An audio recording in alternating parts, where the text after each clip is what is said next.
they drive those big ass fucking cars out there, those big vans.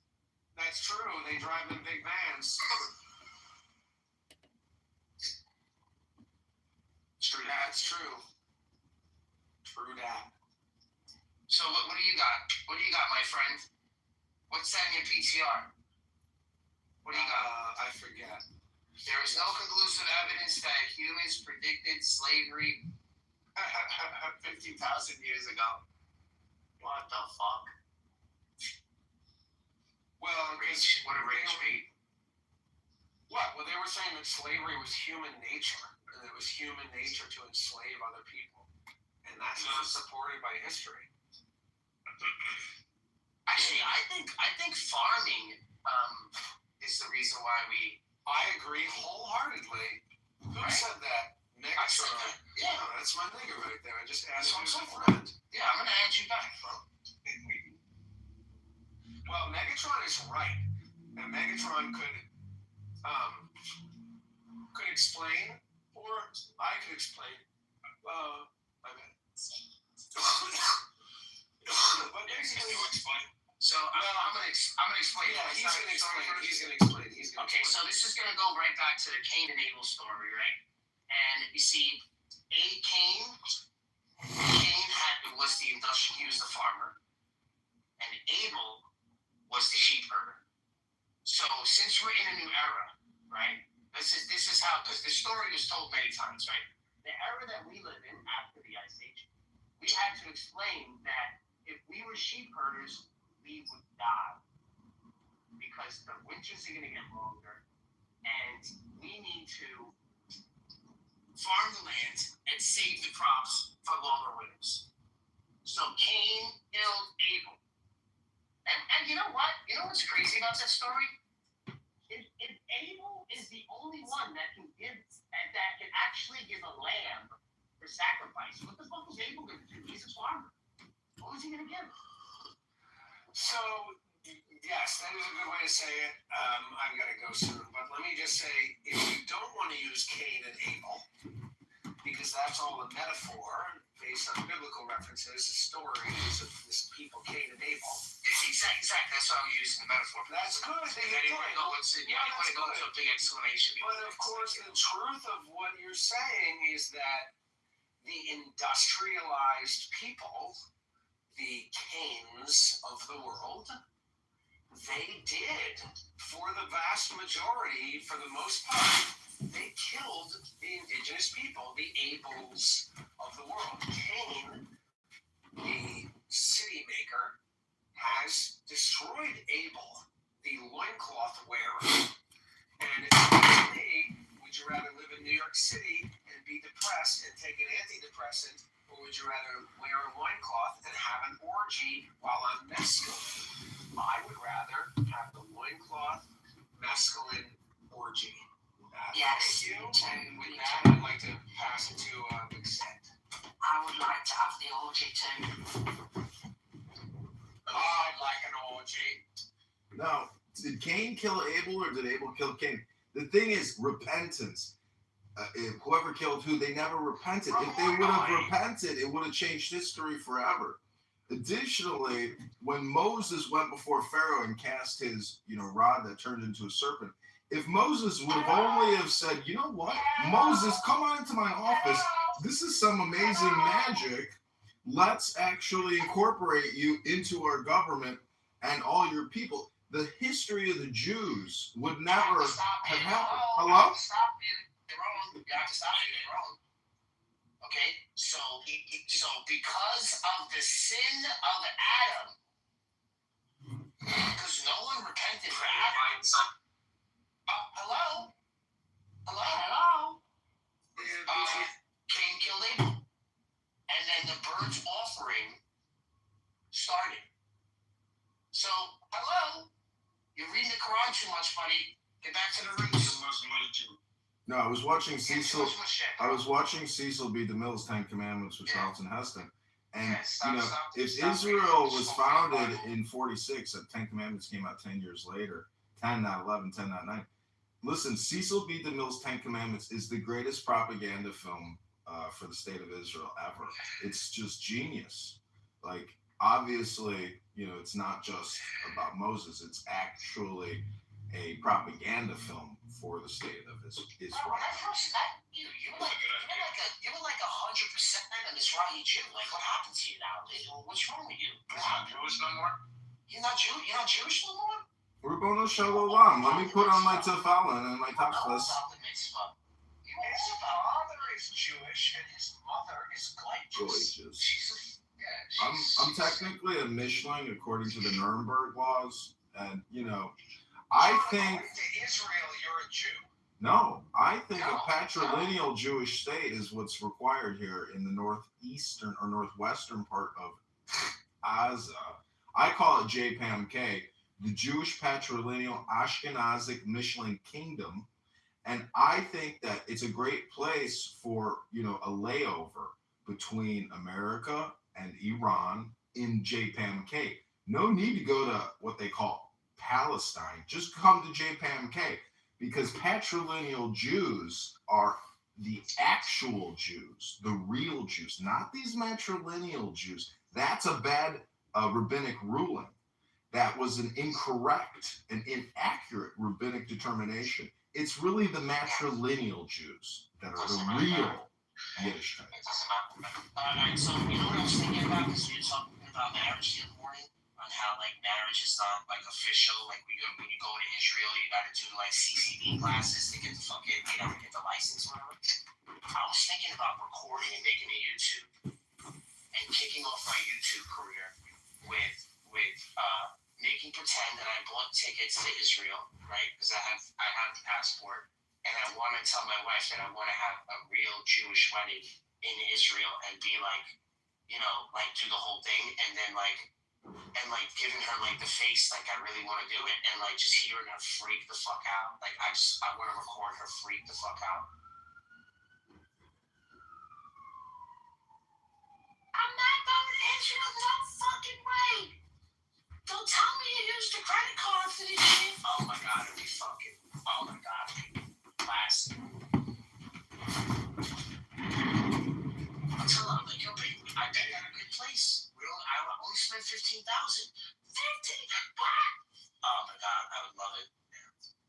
Well, I recently went to a job interview, and they said, John, we really like you. We think you're really cool, and you're great fit for the role, but we looked at your YouTube and we saw you having these conversations with some other guy who's working all day talking to Muslims about the Bible and Quran. What's up with that? What else is there to do? Bro, most of the shit that you have me recorded on got flagged because I'm too controversial. No, you're not even close. No, I can go to other rooms and they're actually talking about murder and drug deals and raping people and the worst of the worst. This app actually has real gargoyle vampire demons on it. This is actually one of the holiest rooms on Clubhouse. No, you could call it inner city. Inner city bubonic playrooms. Young YN rooms, basically. You got women on here turning tricks in here. Yeah, there are prostitutes on the set. I seen 3 black girls turning tricks in a room. Chick is fucking sit down chick in there. They were showing all sorts of shit on their pictures. Not Smilers. Is that a picture of Epstein? I was thinking about setting up a. Is he reading the Quran? If you do OnlyFans, send me a link. There are girls that don't even publish nudies on OnlyFans, and they've made millions. And they don't even publish nudies. Millions. That's crazy. Shows how thirsty men are. No, it just shows you that content is what's in demand. But just looking at a pair of ass and tits isn't going to improve your life in the slightest. It just takes time away from what you could improve on. It's called opportunity cost. And I keep talking about that on this app, that I believe that it's the 1530 rule. Oh, okay, go ahead, Smile. I'm sorry. Well, this is gonna be quick, probably. Make sure you know how the Muslims will use the verse about Kedar and saying like that's a prophecy of Muhammad. Yeah, when it's clearly a Jesus, we gotta keep going. Yeah, so read this. Listen to this. I'm gonna read this. This is Psalms 120. It says, I call on the Lord in my distress, and he answers me. Save me, Lord, from lying lips and from deceitful tongues. What will he do to you, and what more besides you, deceitful tongue? Oh, wait. Okay, yeah. He will punish you with a warrior's sharp arrow, with burning coals of the broom bush. Woe to me that I dwell in Meshach, that I live amongst the tents of Kedar.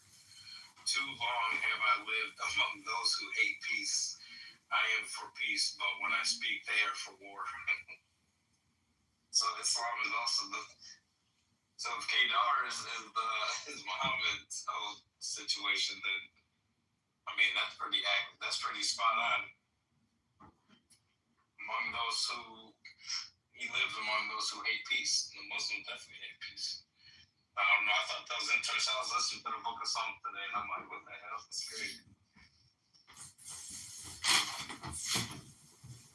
See, we look at Islam through a polarized lens because all we see is the polarized percentage. But there's a lot of just, normal Muslims who aren't ultra religious or fanatic politically. But that's normal distribution curve with any population. And so. The only problem with those people is they don't speak. Hold on. We got a Baba on stage. What's up, Baba? What do you got? Baba Wing. What's up? What do you got? Assalamu alaikum. Baba, what do you got, Baba? All right, if you don't talk, I'm just gonna kick you the fuck out of here. Going once. Baba to the. Alright, this is what I'm gonna do. I'm gonna give him a little grace. I'm gonna give him like a minute grace. Yeah, maybe. But can you do me a favor, Daniel? Any Muslims that come in here, instantly kick them. Ask them to come up, invite them up. If they don't come up, you just kick them. That's it. All right, Daniel? Those are the rules. Hello. Yeah, what's up, brother? What do you got? What is it? Who do? Are you a Sikh? Are you a Sikh? No. I am Muslim. Oh, get the fuck out. Get the fuck out. Why? I was about to kick him out. Right, Smiler. You want to talk to this guy? What do you want to talk to this guy for? Why? I don't know who we talking to today. All right, so listen. All right, these are the rules. If he insults, if he just hints at an insult to my religion, I'm kicking you the fuck out of here. What is your religion? Okay? Yeah, see, you don't even know. So ask all the questions that you got. Ask all the I questions. don't know what is his religion. Right. You're on a fine thread. You're hanging on a fine thread. Hindu. Is he? Was Jesse Jackson Jr. a Muslim? What is that like? I don't know. Like. That's it. You said that's it. They were long. I wanted the Quran. He said, what's that? No, he said, what's that? I took it as an insult. They were long. Let's just get the Quran verse. We're raising up the bar here. Listen, Smiler, we're raising up the stock here. We're doing Bitcoin, okay? And let me tell you something, okay? Our stock, we have lessened our stock.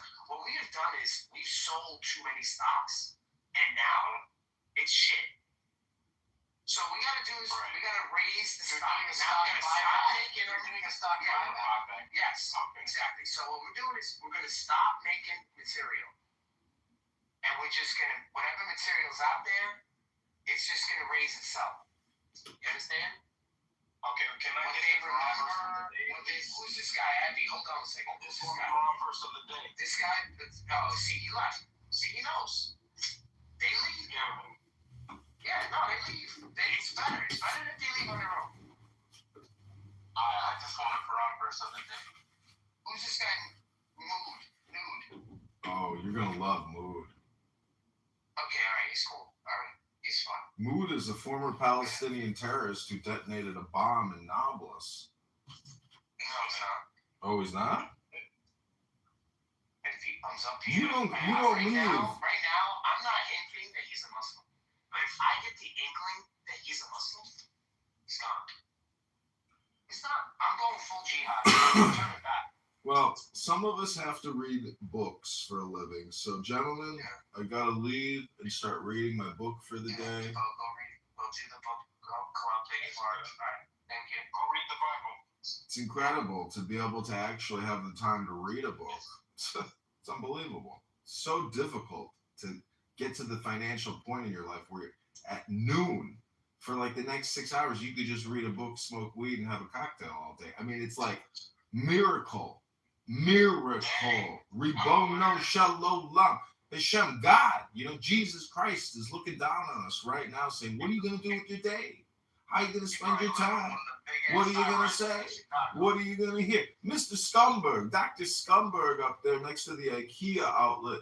Let's just say that Scumberg is not the coolest suburb in the world, but it's not that bad. Hello?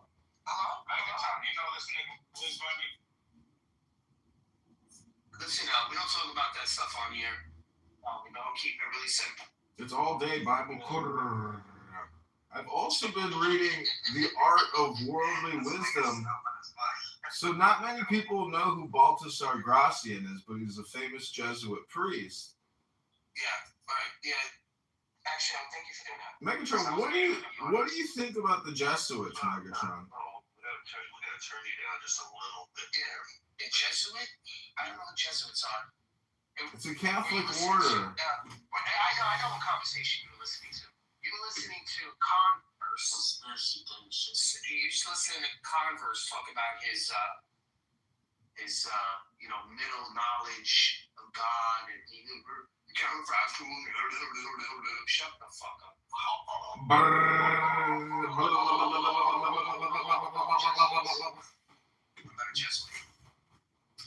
No, but I've been reading a book called The Art of Worldly Wisdom, and what's interesting about it is I was reading the Quran, and then I was like, you know what? After they said that they sent Jesus, I was like, fuck this book.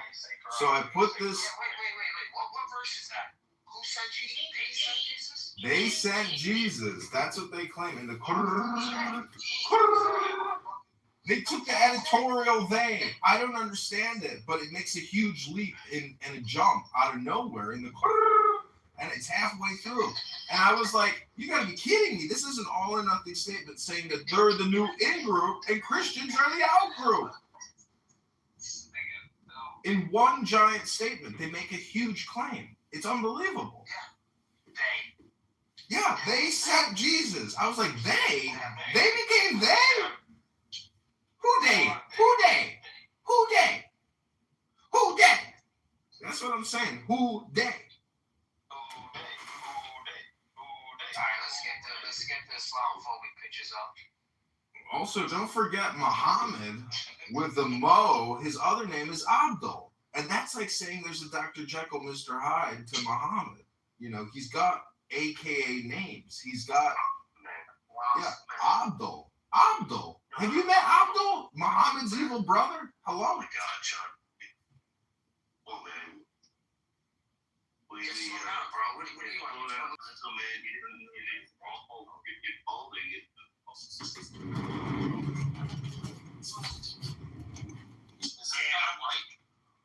I guarantee the guy.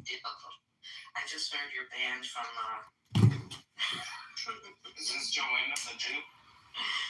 Oh my God, John Lee's room. I heard you're banned from John Lee's room, Daniel. I cracked up. Is that funny?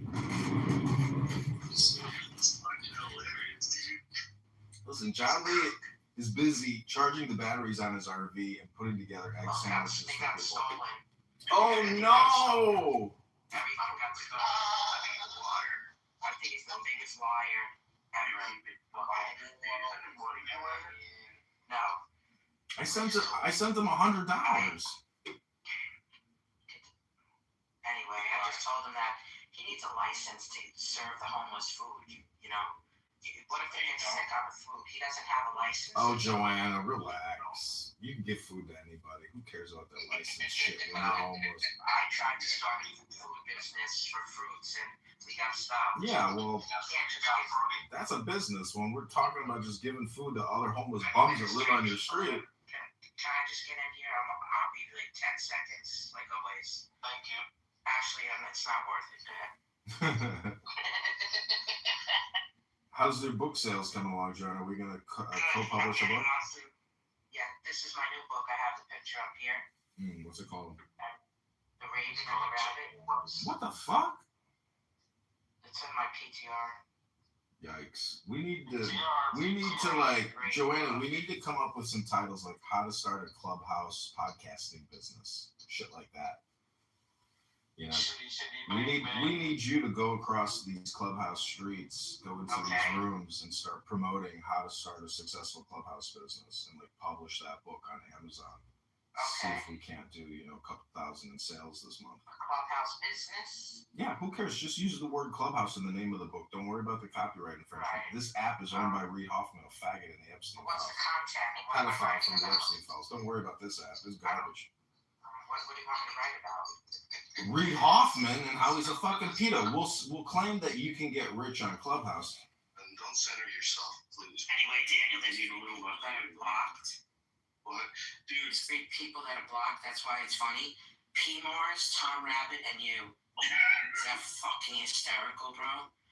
And he just said it in his calm voice. He's like, I can't allow Daniel Nero on stage. Oh my God, I couldn't take. You're cruel, Joanna. This poor guy's homeless. His batteries got stolen. He's selecting who he's gonna interact with.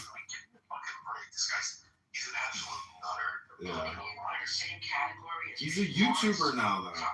I'm his #1 YouTube subscriber, guys, and you guys don't even have a YouTube channel yet. A little less. I will. I'm gonna actually leave, but I just want to say that Megatron needs a YouTube channel. Hello? No, I do have to go. I do have to go. You like a toe? A big toe thumb? Big toe thumb? No, I got a big. It's real sensitive when we talk about baldness. He's bald. I got some cool hats. Don't you know that Caesar covered up his baldness with laurels? I am covering up my baldness with laurels too. It's not about what you say you are. It's about what you do. I'm a candidate for Congress, guys. I'm thinking. So, where's the Wells Fargo around here? Oh, goodness. You didn't do that? Well, you could have texted me that you were good. Texted you. I don't have time to do anything right now. What do you think I'm going to do? Like, there's 3 things in Google? You never informed me. You never informed me. What? The seat?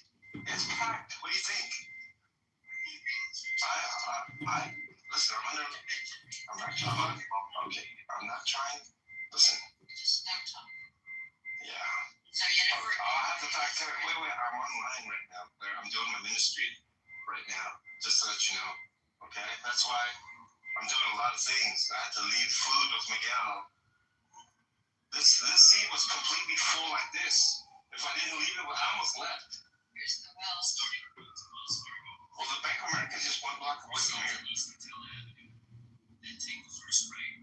Wells is quite sick. Well, this is 1 block. Let me see the map. I'm gonna go to Bank of America first, not Wells. It's ridiculous. We have to go to Wells places, but whatever.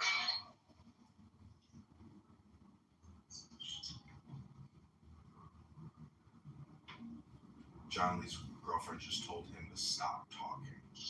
You never set up your PIN number for your card? No, I don't. You're very smart. I know. Neither do I, but I still set it up for that moment. Listen, sometimes I have a credit card for years, but I set up the PIN number immediately, and that time that I need it many years later, I don't have to deal with it. It's such a John Lee thing to say. I already set it up. That is such a John Lee thing to say to talk about the PIN number.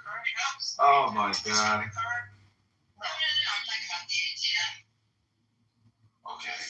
This is one homeless person talking to another homeless person. The ATM pin you set up at the bank when you make your account. Credit card doesn't work that way. Anyway.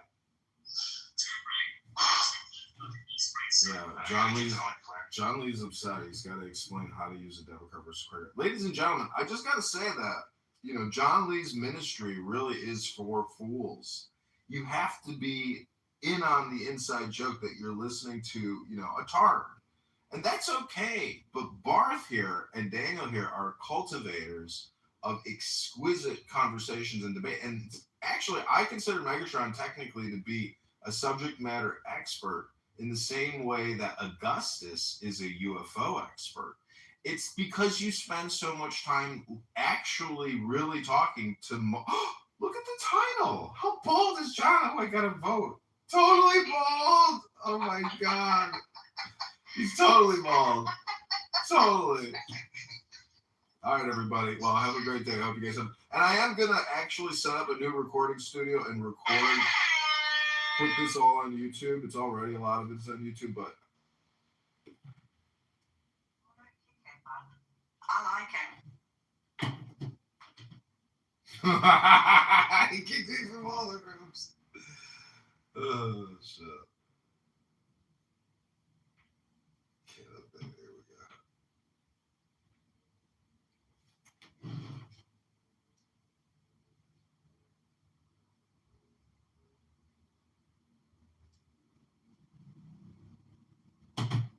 So anyway, so I'm thinking about setting up an OnlyFans. What should I sell on there? Well, you're opening an OnlyFans. Yeah, maybe I'm going to make some dollar, man. Okay, so Bruno Mars he has a Puerto Rican / Jewish father. His Filipino. A Filipino mother. Yes. So, I think he's at least Filipino and white. All right, Filipino and white. You got a lot of... Yeah, we're going to have to get you some latex, some whips. But you got to play the part like you're... Christian behavior. That is one of the ways about fraternity. You know, but in time, you know, they'll be corrected. You know. Yeah, I'm glad you said that. And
Okay, everybody, this is Baltasar Grasa.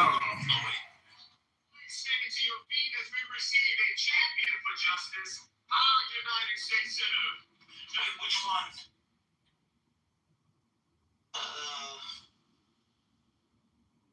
Which one is it?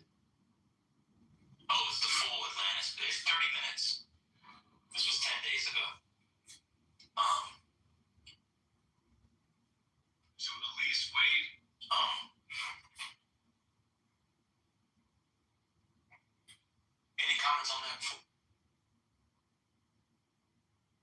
is Baltasar Gracian, Art of Wisdom.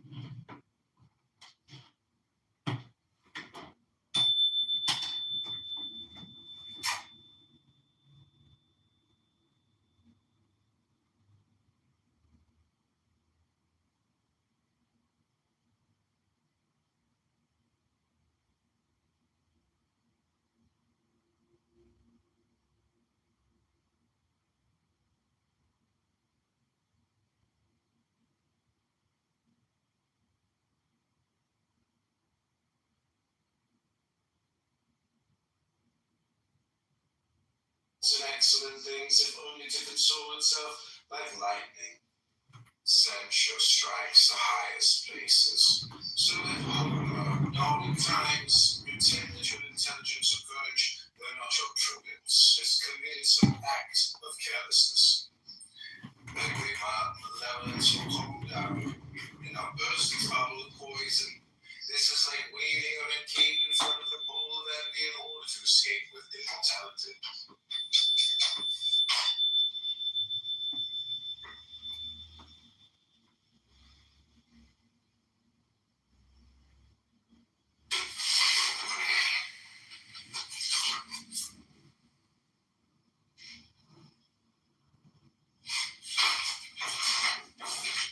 Excellent things, if only to console itself like lightning.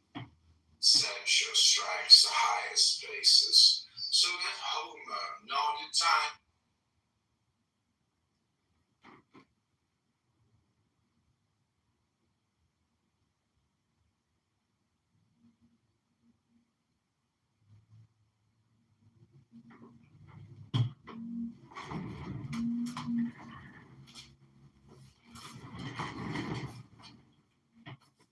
This is Baltasar Gracian, read by John Kitover.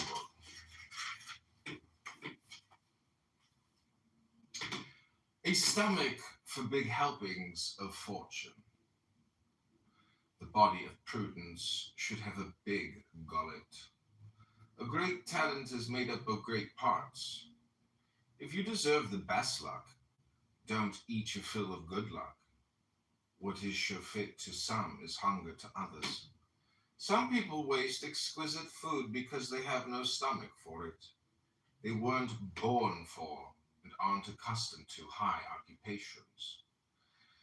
Their relations with others turn to vinegar, and a false sense of honor clouds their head and makes them lose it. They grow dizzy in high places and are beside themselves because there is no room in them for luck. Let the great person show that he still has room for better things, and carefully avoid all that would show a narrow heart.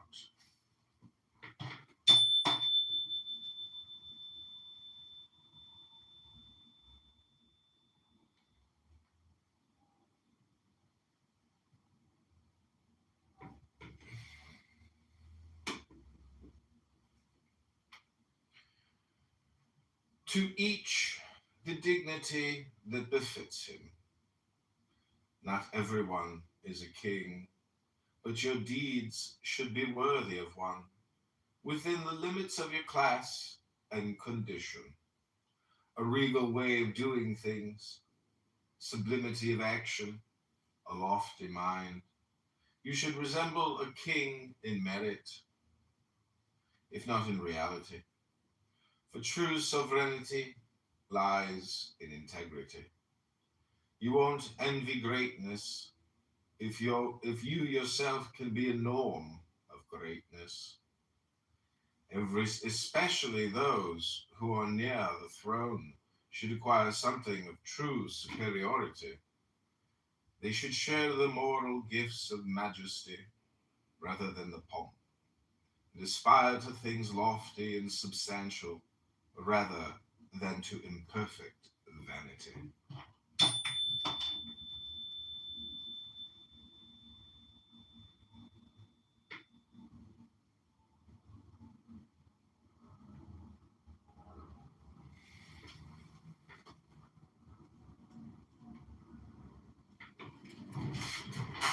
Have a good sense of what each job requires.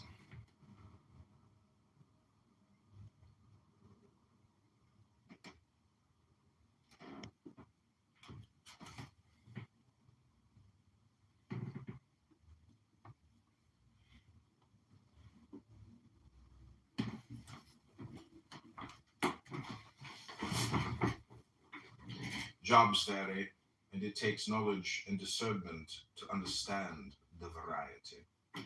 Some jobs take courage, others subtlety.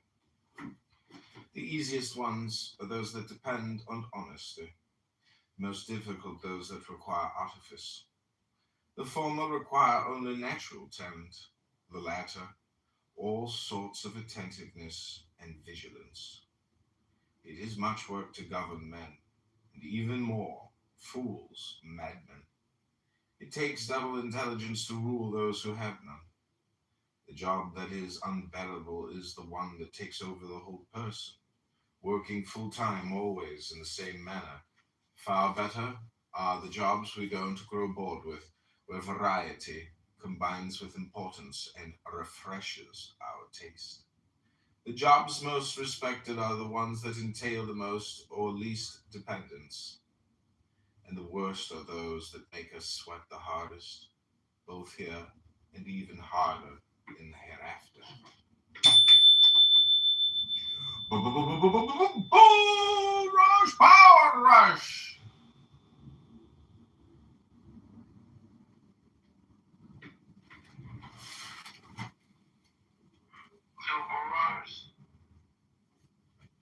What'd you say?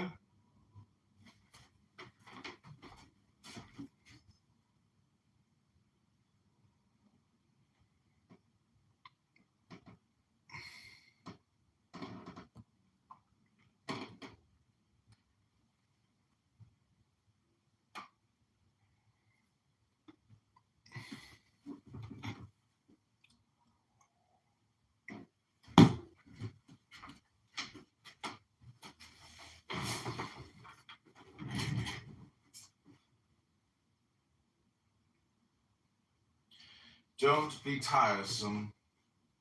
Don't have only one theme, one obsession. Brevity is pleasant and flattering, and it gets more done. It gains in courtesy what it loses in curtness. Good things, if brief, twice good. Badness, if short, isn't so bad. Quintessences work better than farragos.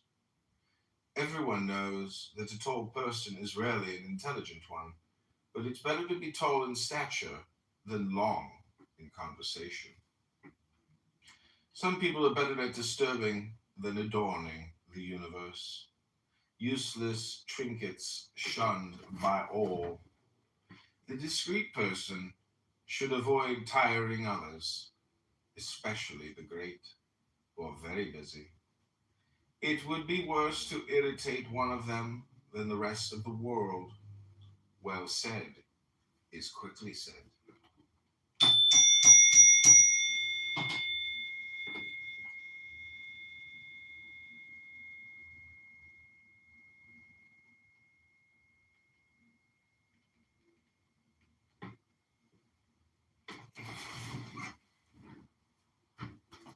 Don't flaunt your good fortune. It is more offensive to take excessive pride in your high office than in yourself. Don't play the great man. It is odious. And don't be proud of being envied. The more strenuously you seek esteem from others, the less of it you will have. It depends on respect. You can't simply grab it. You have to deserve it and wait for it. Important occupations call for a certain gravity and decorum. Keep only what the occupation requires, what you need to fulfill your obligations. Don't squeeze it dry. Help it along.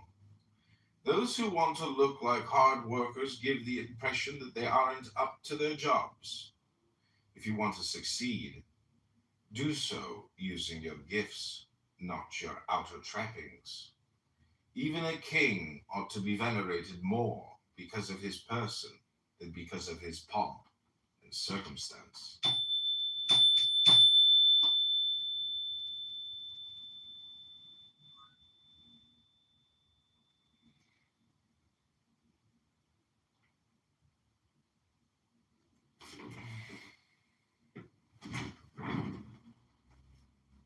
Don't look self-satisfied.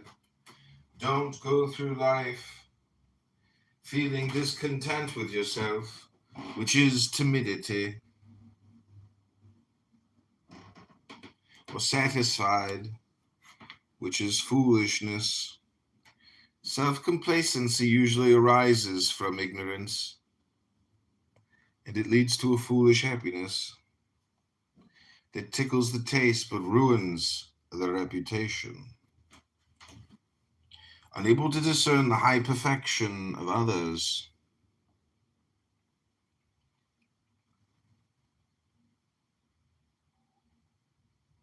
it is content with its own vulgar mediocrity. Caution is always useful, either to help things turn out well or to console us when they turn out badly. No setback will surprise you if you fear it beforehand. Homer himself nodded at times, and Alexander tumbled from his estate and from the deceit in which he was living. Things depend on circumstance. Sometimes they prevail, sometimes fail. For a hopeless fool, however, the emptiest satisfaction turns into a flower that goes on scattering its seed. A shortcut to becoming a true person. Put the right people beside you. The company you keep can work wonders. Customs and tastes and even intelligence are transmitted without our being aware of it. Let the quick person join the hesitant one, and so on through every sort of temperament. That way you will achieve moderation without straining after it. It takes much skill to know how to adapt yourself. The alternation of opposites makes the universe beautiful and sustains it. It causes even greater harmony in human customs than in nature. Govern yourself by this advice when you select your friends and servants. The communication of extremes will produce a discreet and golden mean. Don't berate others. There are people with savage tempers who make everything a crime, not out of passion, but because of their very character. They condemn everyone, some for what they've done, others for what they will do. This shows a spirit worse than cruel, which is truly vile. They criticize others so exaggeratedly that they make motes into beams in order to poke out eyes.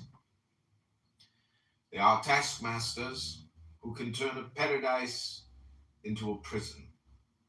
When swayed by passion, they take everything to extremes.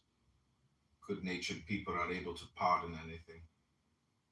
They insist that others had good intentions or went wrong inadvertently.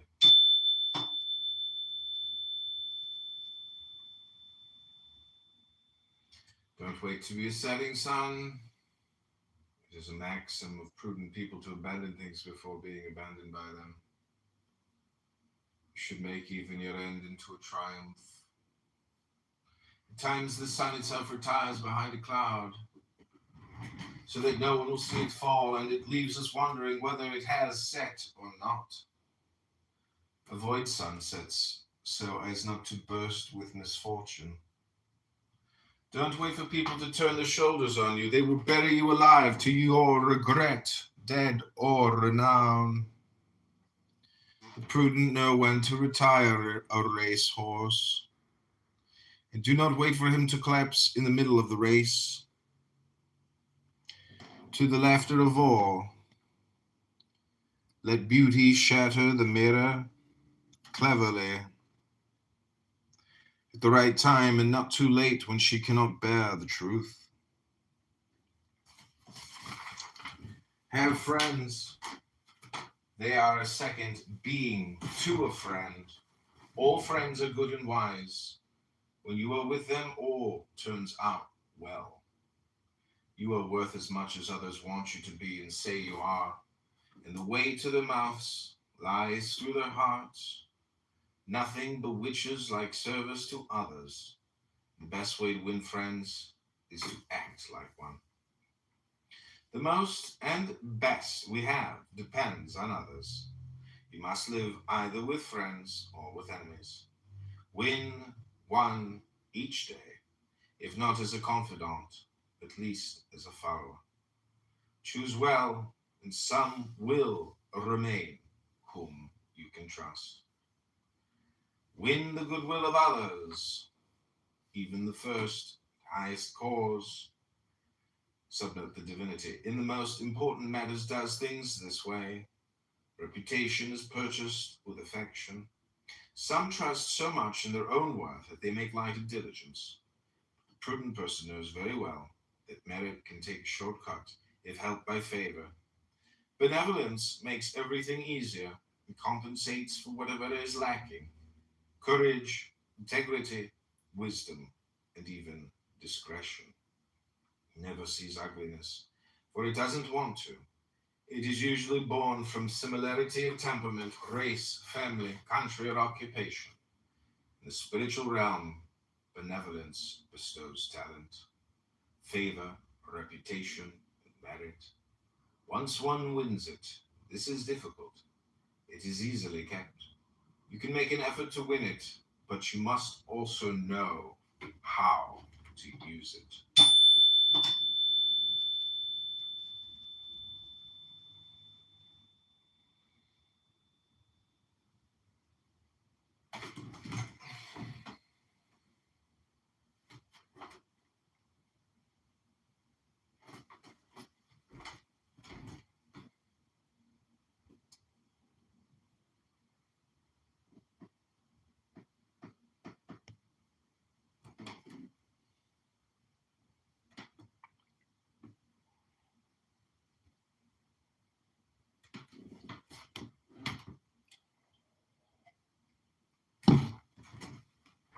Plan for bad fortune while your fortune is good. In the summer, it is wise to provide for winter. It is easier to do so. Favors are less expensive, and friendships abound. It is good to save up for a rainy day. Adversity is expensive, and all is lacking. Keep a following of friends and grateful people. Someday you will value what now seems unimportant. Villainy has no friends in prosperity because it refuses to recognize them. In adversity, it is the other way around. Never compete. When you vie with your opponent, your reputation suffers. Your competitor will immediately try to find your faults and discredit you. Few wage war fairly. Rivalry discovers the defects that courtesy overlooks. Many people had a good reputation until they acquired rivals. The heat of opposition revives dead infamies and digs up the stench of the past. Competition begins by revealing faults. Rivals take advantage of everything they can and all they ought not to. Often they gain nothing by offending others, only the vile satisfaction of revenge. Revenge blows the dust of oblivion from people's faults. Benevolence was always peaceable and reputation indulgent.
chapter 10, you say someone cried right here.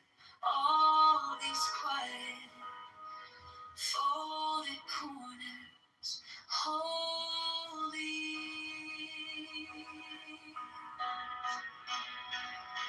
Teach me the wisdom of books, but the intelligence of love reads between the lines where the ink gives up. You say the brightest minds still have some with you.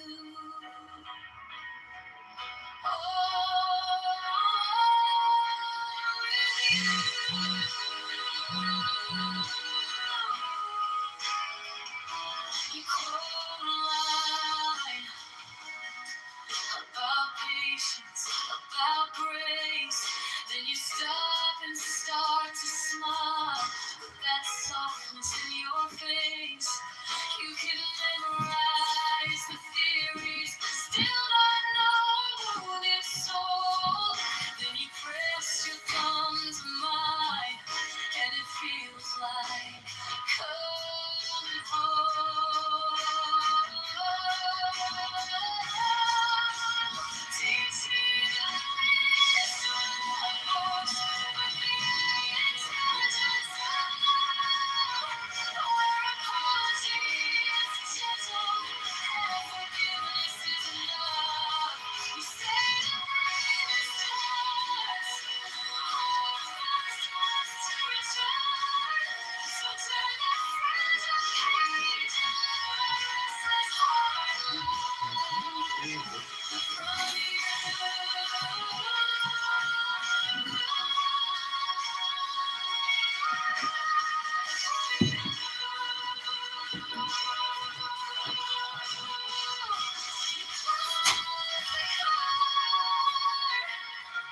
Hold it to your chest. Say all of this is paper till we put it to the test. So I stumble through my sentences. You just take my hand instead. Understanding isn't spoken. It's how you hear it. That's what I said. Teach me the wisdom of books, the intelligence of love. All the underlying mistakes we can rise above. Don't need every answer, just a place I can grow. So turn another page and let the light show that we're the story being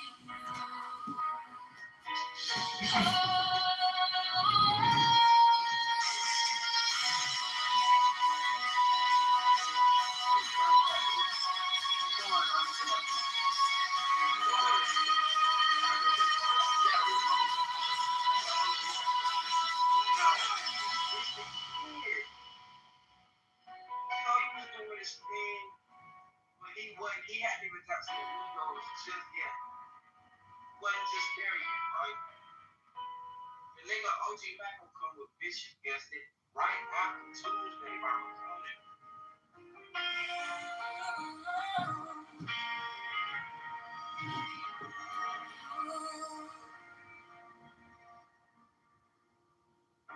You trace the lines on a page that's worn and bent.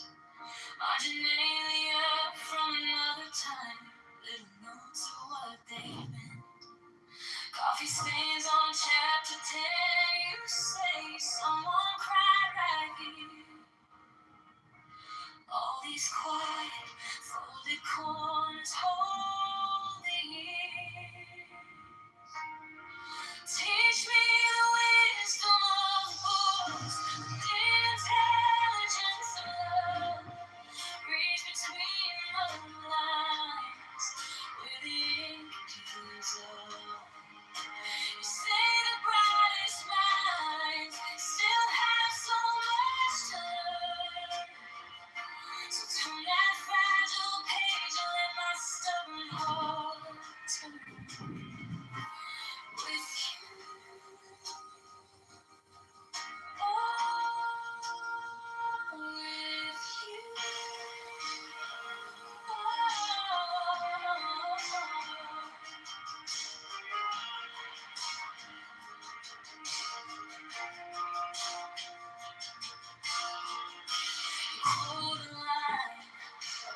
patience evaporates. Then you stop and start to smile with that softness in your face. You can memorize the fear is still not known. It's so. You press your thumb to mine, and it feels like coming home. Teach me the wisdom of books, the intelligence of. Okay, welcome back. We're going to switch up books from Baltasar Gracian, The Art of Worldly Wisdom. We're going to move on to working on Eliphas Levi's Secret Keys book, Secret Wisdom of Eliphas Levi, Kabbalah, Jesus Christ.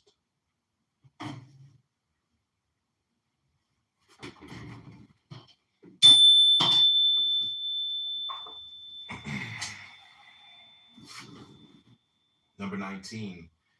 It is the number of light. It is the existence of God proved by the very idea of God. The one must say that being is the universal tomb where, by an automatic movement, stirs a form forever dead and corpse-like, or one must admit the absolute principle of intelligence and of life. Is the universal light dead or alive? It is vowed fatally to the work of destruction, or providentially directed to an immortal birth. If there be no God, intelligence is only a deception, for it fails to be the absolute, and its ideal is a lie. Without God, being is a nothingness affirming itself, life a death in disguise, and light a night forever deceived by the mirage of dreams. The first and most essential act of faith is then this: being exists, and the being of beings, the truth of being, is God. Being is alive with intelligence, and the living intelligence of absolute being is God. Light is real and life-giving. Now, the reality and life of all light is God. The word of universal reason is an affirmation and not a negation. How blind are they who do not see that physical light is nothing but the instrument of thought?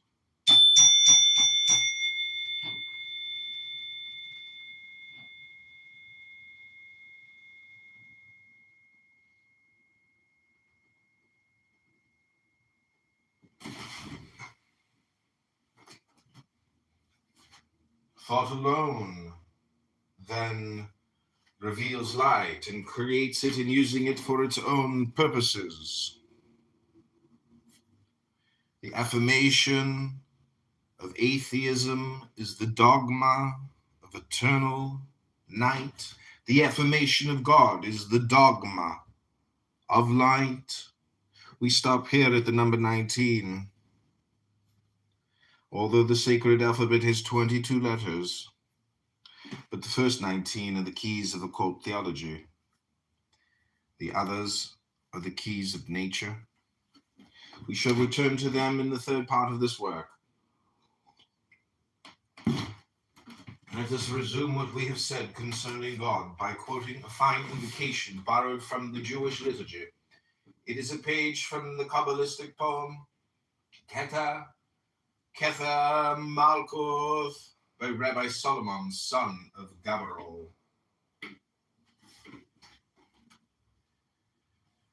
Thou art one, the beginning of all numbers, and the foundation of all buildings. Thou art one, and in the secret of thy unity the most wise of men are lost, because they know it not.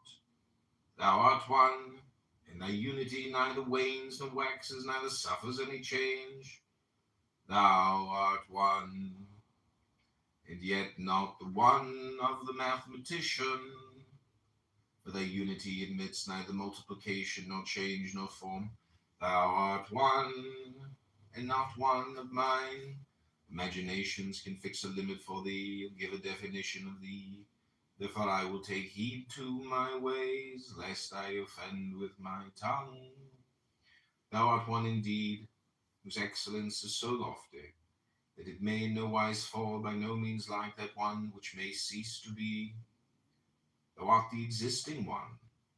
Nevertheless, the understanding and the sight of mortals cannot attain thine existence, nor place in thee the where, the how, the why.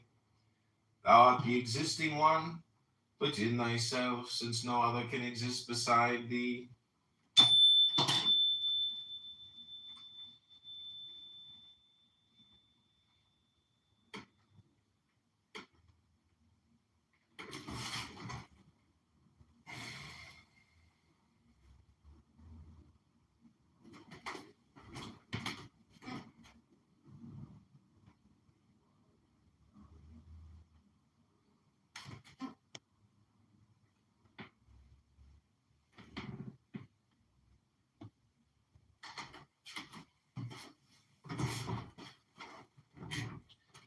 Thou art the existing one, before time and beyond space.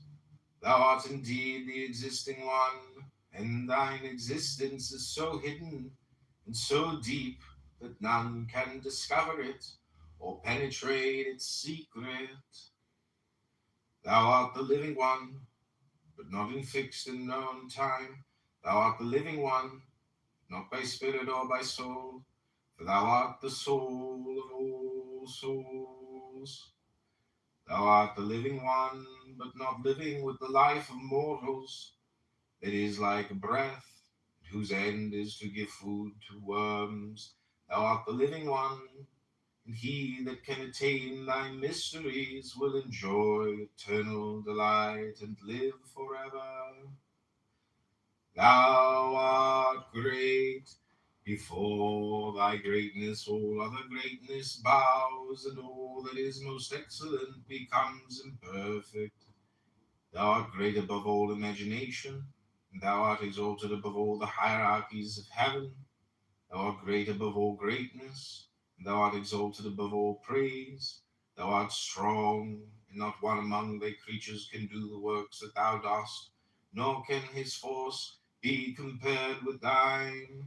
Thou art strong, and it is to thee that belongs that strength invincible, which changes not and decays never. Thou art strong by thy loving kindness. Thou dost forgive in the moment of thy most burning wrath. And thou showest thyself long-suffering to sinners.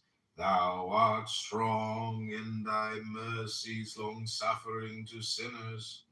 Thou art strong in thy mercies, existing from all time, are upon all thy creatures. Thou art the eternal light, that pure souls shall see, and that the cloud of sins will hide from the eyes of sinners.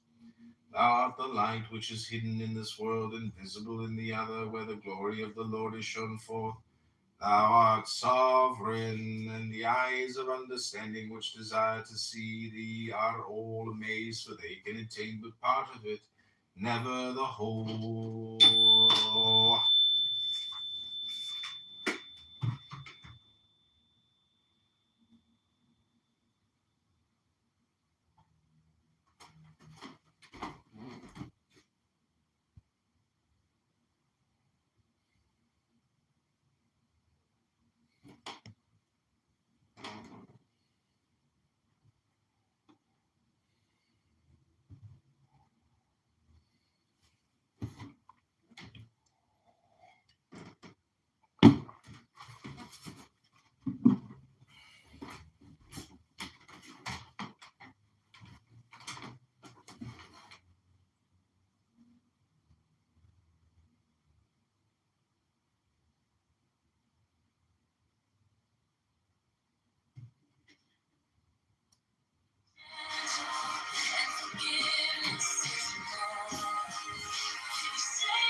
hits, and every shadow feels thin.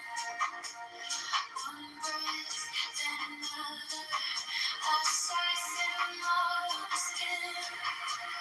Breathe in, let it all go. Sink down, let the heat flow. Steam on my skin, I'm opening every little worry, loosening. Breathe out, let the heart slow. Nothing you have to control. Steam on my skin, I'm opening this heart ceremony. I begin.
Steam on my skin, I'm opening every little worry, loosening.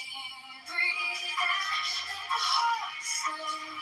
Nothing you have to control. Steam on my skin, I'm opening this quiet ceremony.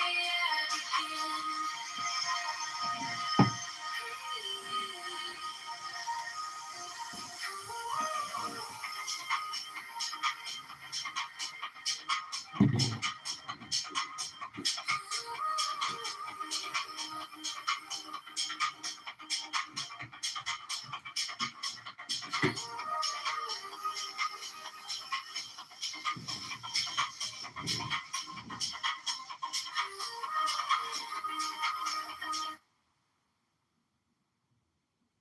Okay, we're reading from Eliphas Levi.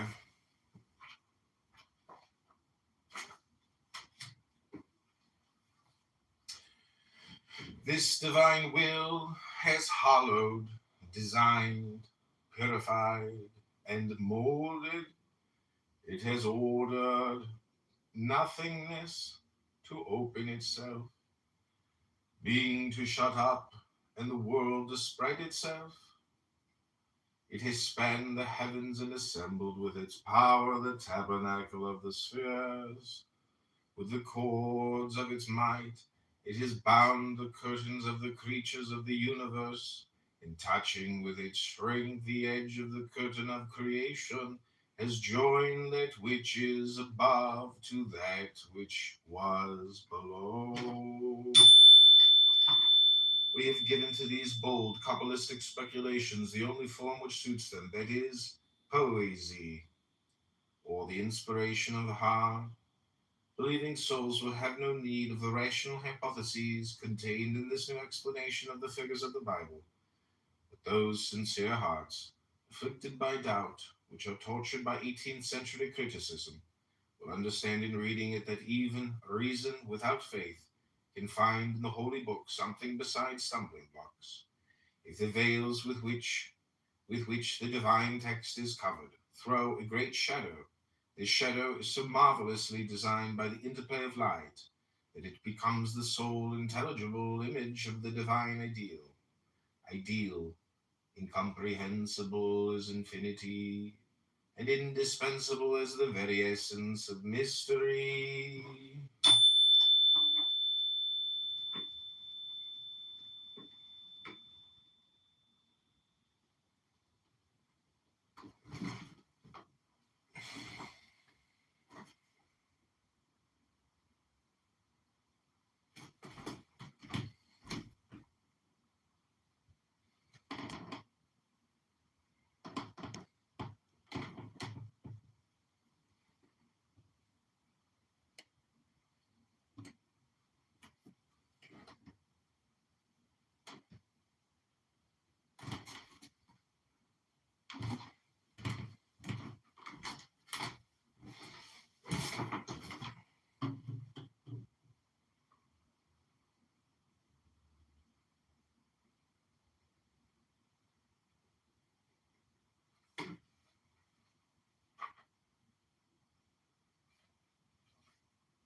Somebody messaged me that I know. Was like, "What's up with all the profiles, John?" I'm like, "Oh, it's called art.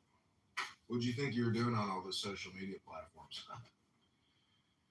Thou art the God of gods, and all thy creatures bear witness to it. And in honor of this great name, they owe thee all the worship. Thou art God, and all created beings are thy servants and thy worshippers.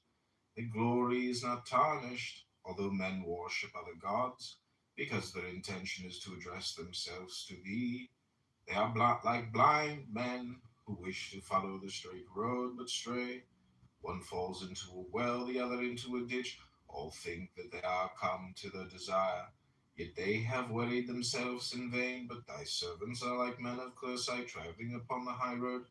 Never do they stray from it, either to the right hand or the left, until they are entered into the court of the king's palace.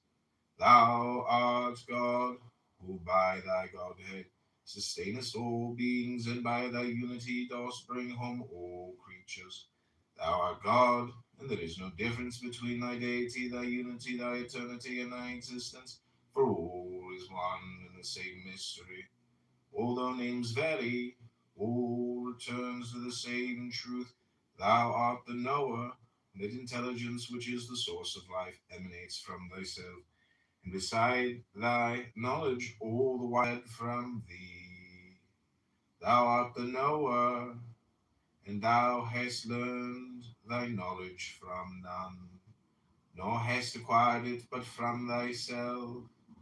Thou art the knower, and like a workman and an architect, thou hast taken from thy knowledge a divine will, at an appointed time to draw a being from nothing, so that the light which falls from the eyes is drawn from its own center, without any instrument or tool.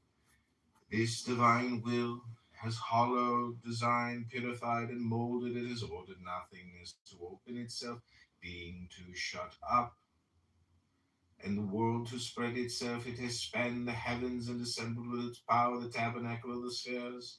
With the cords of its might, it has bound the curtains of the creatures of the universe, and touching with its strength the edge of the curtain of creation, has joined that which is above to that which is below.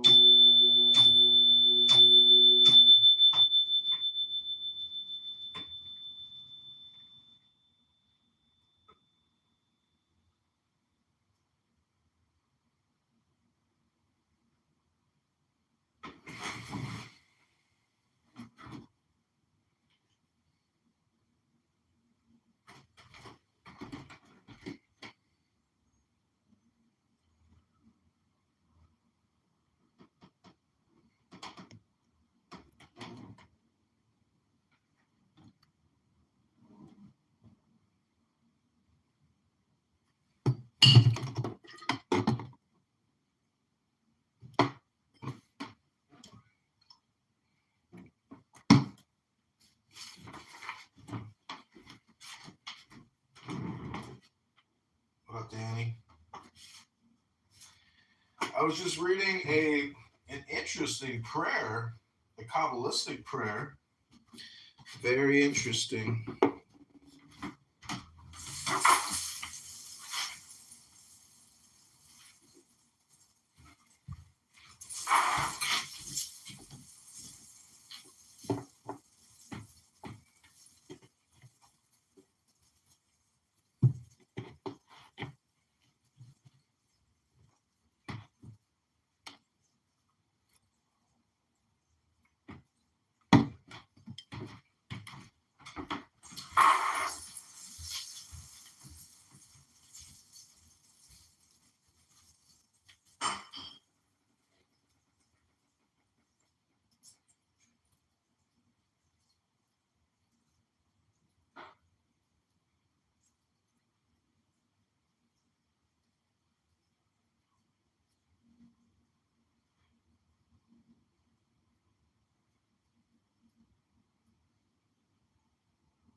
Okay, this is Article 2, Solution of the Second Problem.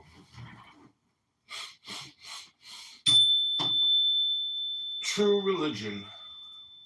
Religion exists in humanity like love. Like it, it is unique. Like it, it either exists or does not exist in such and such a soul, but whether one accepts it or denies it, it is in humanity. It is then in life. It is in nature itself. It is an incontestable fact of science and even of reason. True religion is that which has always existed, which exists today and will exist forever. One may say that religion is this or that. Religion is what it is. This is the true religion, and the false religions are superstitions imitated from her, borrowed from her, lying shadows of herself. One may say of religion what one says of true art. Savage attempts at painting or sculpture are the attempts of ignorance to arrive at the truth. art proves itself by itself, is radiant with its own splendor, is unique and eternal like beauty.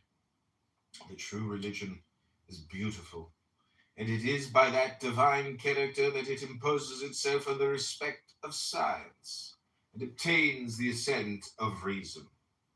Science dare not affirm or deny those dogmatic hypotheses which are truths for faith, but it must recognize by unmistakable characters the one true religion, that is to say, that which alone merits the name of religion, in that it unites all the characters which agree with that great and universal aspiration of the human soul.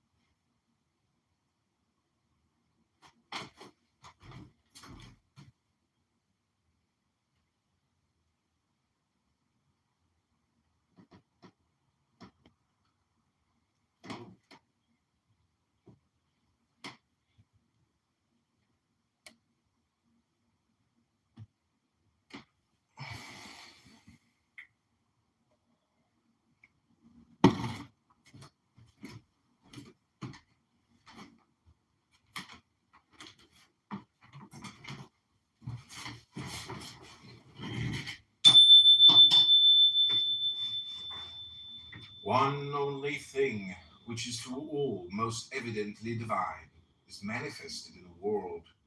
It is charity.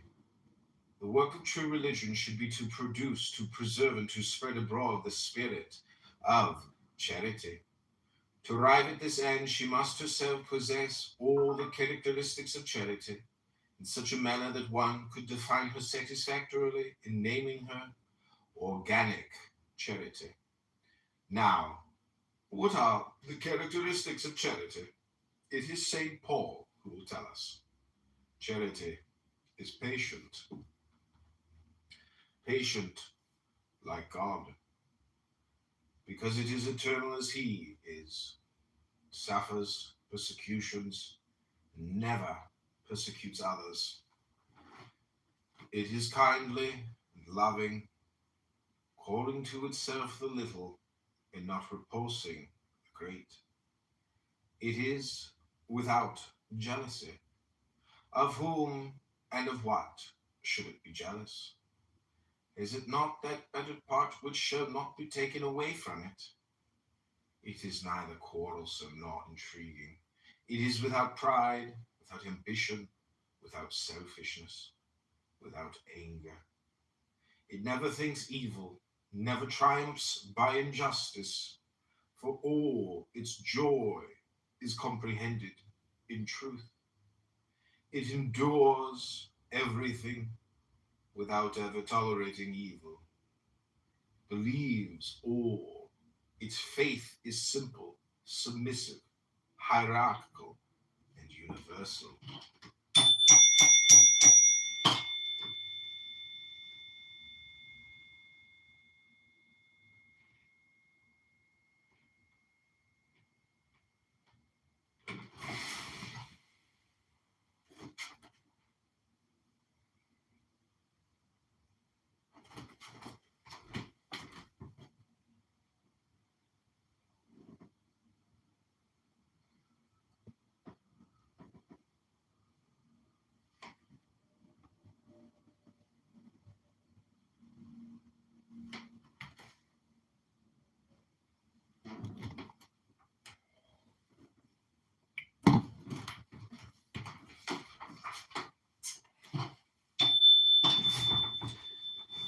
It sustains all and never imposes burdens which it is not itself the first to carry. Religion is patient, the religion of great thinkers and of martyrs. It is benevolent, like Christ and the apostles, like Vincent de Paul, like Fenelon. It envies not either the dignities or the goods of the earth.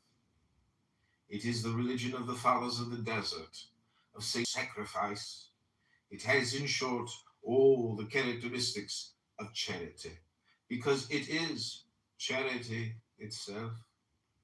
Men, on the contrary, are impatient, persecutors, jealous, cruel, ambitious, unjust, and they show themselves as such, even in the name of that religion which they have succeeded in calumniating, but which they will never cause to lie.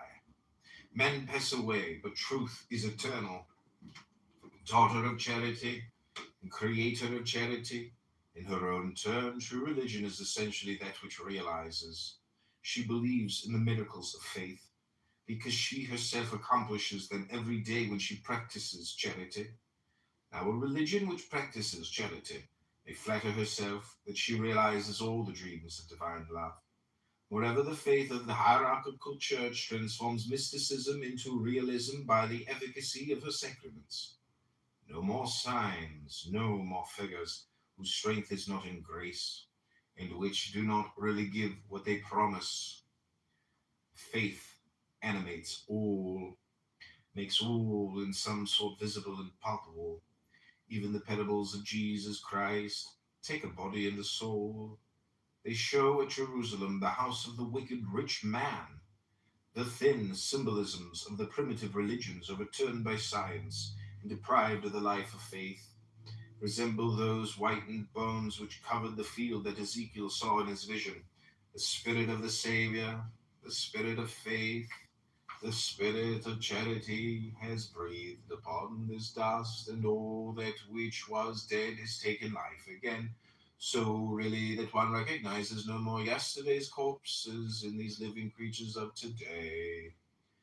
And why should one recognize them? Since the world is renewed, since St. Paul burned at Ephesus the books of the Hierophants, was then St. Paul a barbarian? And was he committing a crime against science?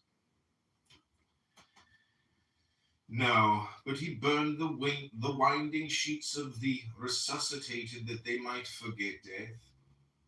Why then do we today recall the Kabbalistic origins of dogma? Why do we join again the figures of the Bible to the allegories of Hermes? It is to condemn St. Paul. Is it to bring doubt to believers? No. Indeed, for believers have no need of our book. They will not read it. And they will not wish to understand it. But we wish to show to the innumerable crowd of those who doubt that faith is attached to the reason of all the centuries, to the science of all the sages. We wish to force human liberty to respect divine authority, reason to recognize the basis of faith, so that faith and authority in their turn may never again prescribe liberty and reason.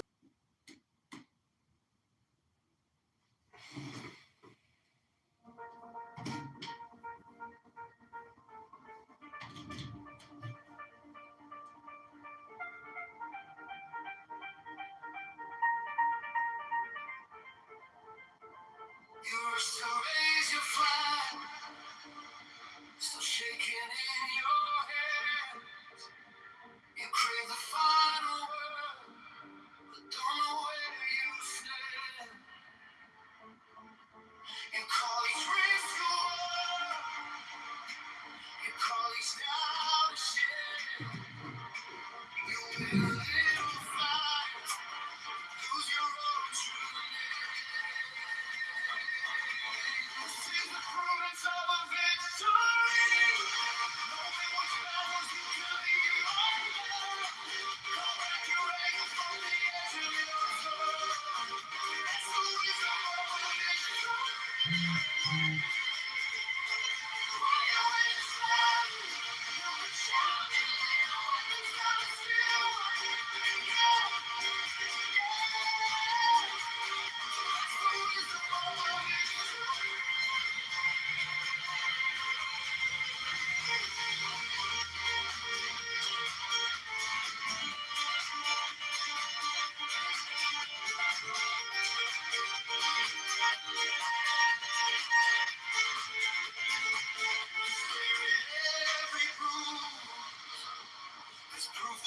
were right, but pride's a heavy sheet.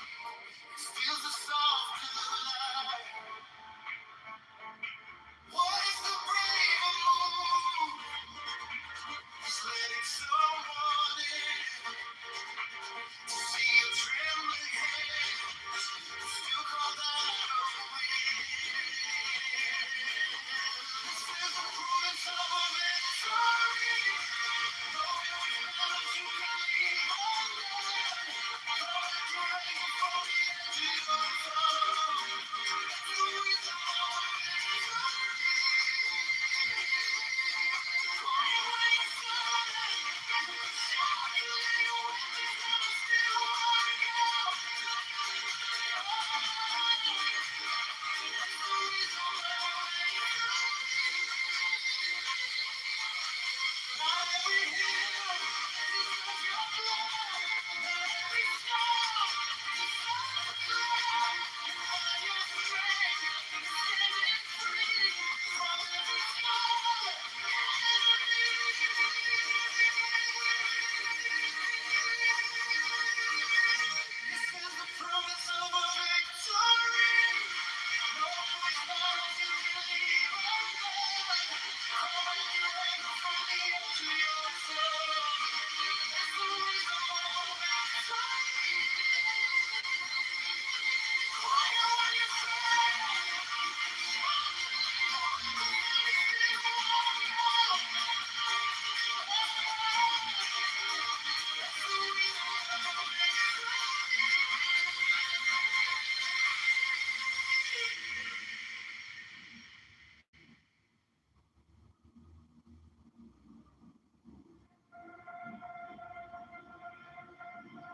You rush to raise your flag, still shaking in your hands. You crave the final word.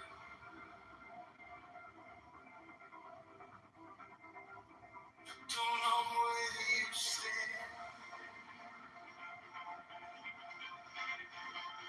You call it to restore.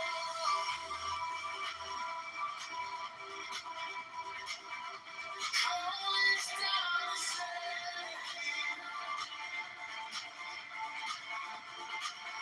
You will find. Never lose your own true name.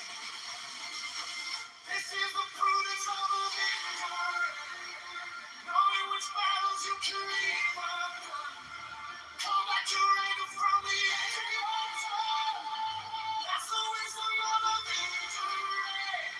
Quiet when you're certain you can shout. You lay your weapons down and still walk out. Yeah, that's the wisdom of a victory.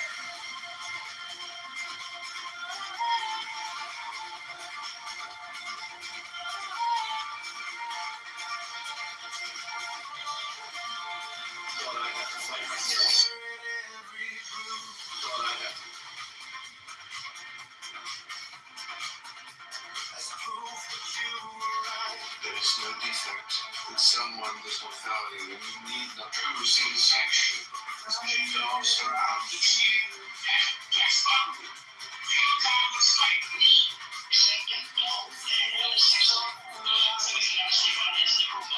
Sentence is made up of great parts. If you deserve the best luck, don't eat your fill of good luck unto others. Some people waste exquisite food because they have no stomach for it. It runs within the limits of your class and condition. Very good things. Sublimity in action. They should share the moral gifts of majesty. The former require only natural talent. The latter, all sorts of intensive development. Once they say madness. Everyone knows that the true person is without sin. As to the beautiful sense. It's called for a certain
affection. Some trust so much in their own worth that they make life with affection.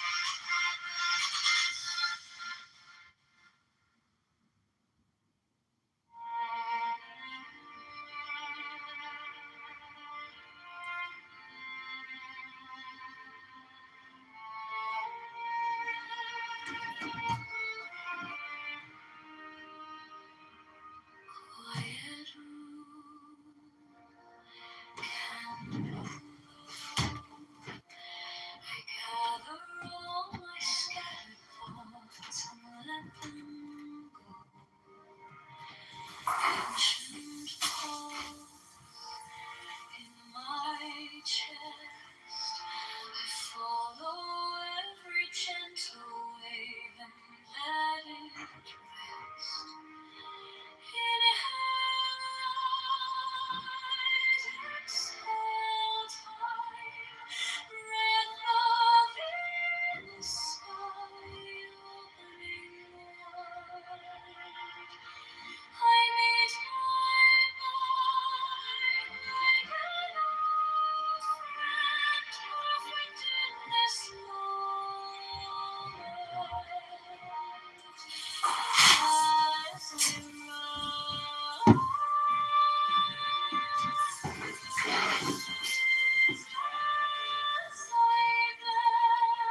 hunger to others.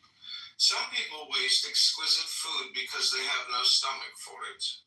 They weren't born for and aren't accustomed to high occupations. Their relations with others turn to vinegar, and the forced sense of honor clouds their head and makes them lose it. They grow dizzy in high places and are beside themselves because there is no room in them for luck. Let the great person show that he still has room for better things, and carefully avoid all that would show a narrow heart. Hunger to others. Some people waste exquisite food because they have no stomach for it. They weren't born for and aren't accustomed to high occupations. Their relations with others turn to vinegar, and the false sense of honor clouds their head and makes them lose it.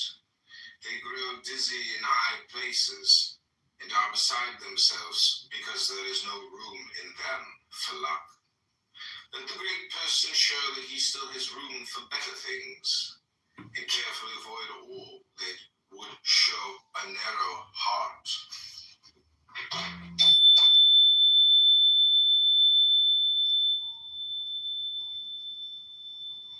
Within the limits of your class and condition, a regal way of doing things, sublimity of action, a lofty mind, you should resemble a king in merit, if not in reality. For true sovereignty lies in integrity. You won't envy greatness if you yourself can be a norm of greatness.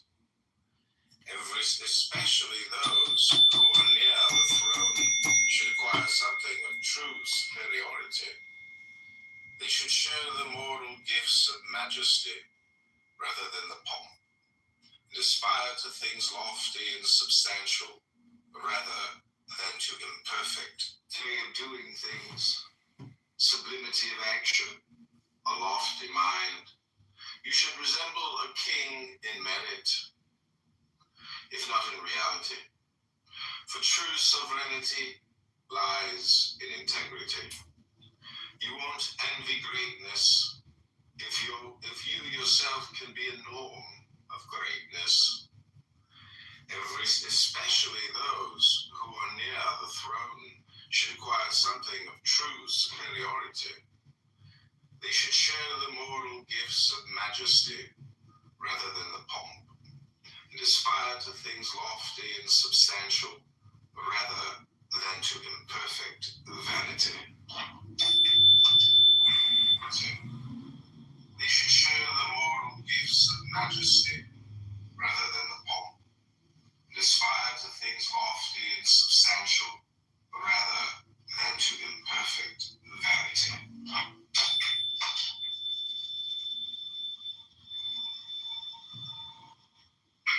The former require only natural talent, the latter all sorts of attentiveness and vigilance.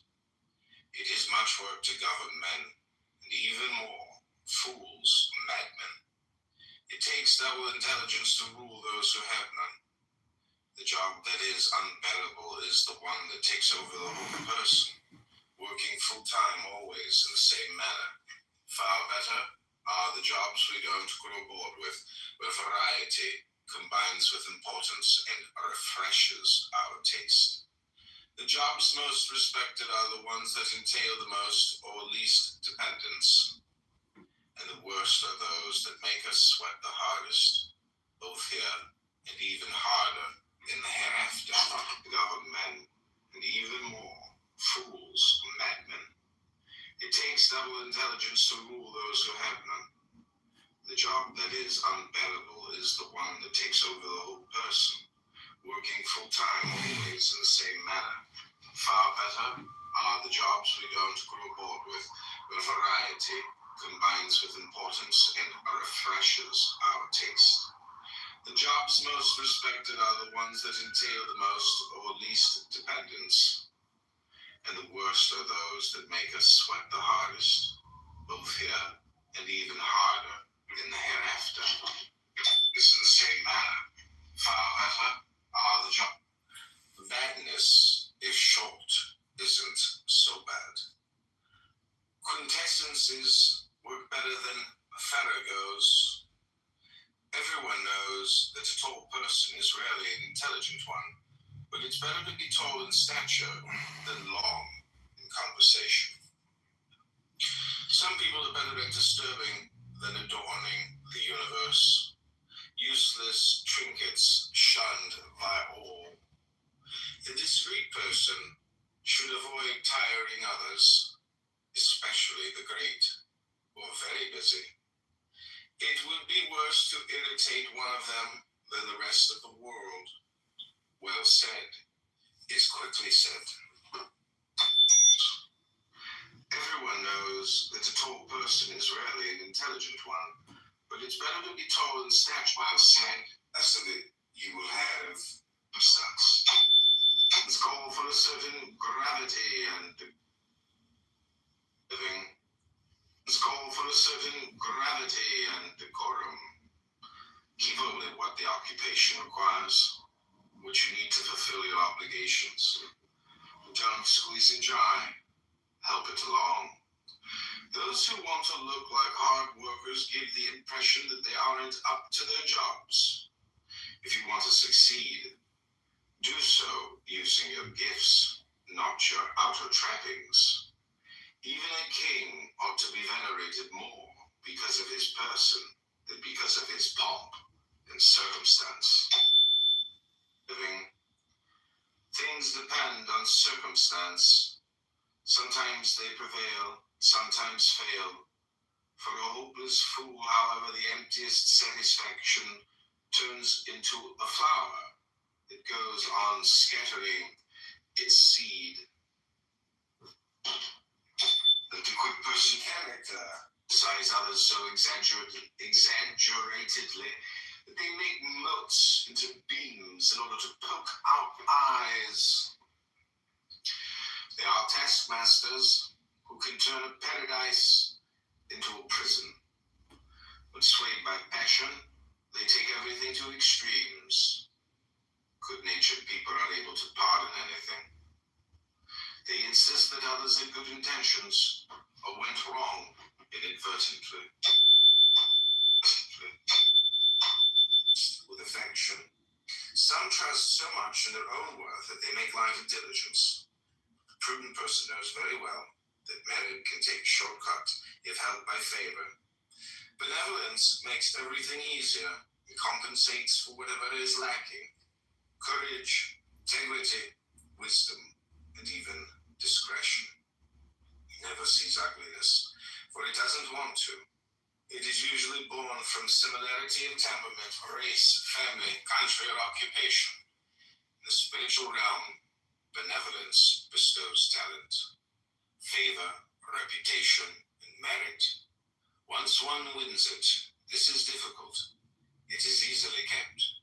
You can make an effort to win it, but if held by family, country, or occupation, a good reputation until they acquired rivals. Satisfaction of her forever deceived by the mirage of dreams. The first and most essential act of faith is then this: being exists. And the being of beings, the truth of being, is God. Being is alive with intelligence, and the living intelligence of absolute being is God. Light is real and life-giving. Now, the reality and life of all light is God.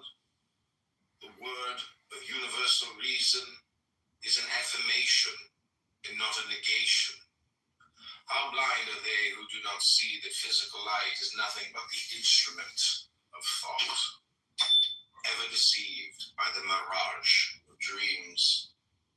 The first and most essential act of faith is then this: being exists. And the being of beings, the truth of being, is God. Being is alive with intelligence, and the living intelligence of absolute being is God. Light is real and life-giving. Now, the reality and life of all light is God. The word of universal reason is an affirmation and not a negation. How blind are they who do not see that physical light is nothing but the instrument of thought, ever deceived by the mirage of dreams. The first and most essential act of faith is then this: being exists, and the being of beings, the truth of being, is God. Being is alive with intelligence, and the living intelligence of absolute being is God. Light is real and life-giving. Now, the reality and life of all light is God. The word of universal reason is an affirmation and not a negation. How blind are they who do not see that physical light is nothing but the instrument of thought, ever deceived by the mirage of dreams. The first and most essential act of faith is then this: being exists, and the being of beings, the truth of being, is God. Being is alive with intelligence, and the living intelligence of absolute being is God. Light is real and life-giving. Now, the reality and life of all light is God. The word of universal reason is an affirmation and not a negation. How blind are they who do not see that physical light is nothing but the instrument of thought, ever deceived by the mirage of dreams. The first and most essential act of faith is then this: being exists, and the being of beings, the truth of being, is God. Being is alive with intelligence, and the living intelligence of absolute being is God. Light is real and life-giving. Now, the reality and life of all light is God. The word of universal reason is an affirmation and not a negation. How blind are they who do not see that physical light is nothing but the instrument of thought, ever deceived by the mirage of dreams. The first and most essential act of faith is then this: being exists, and the being of beings, the truth of being, is God. Being is alive with intelligence, and the living intelligence of absolute being is God. Light is real and life-giving. Now, the reality and life of all light is God. The word of universal reason of thought, ever deceived by the mirage of dreams.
the shade.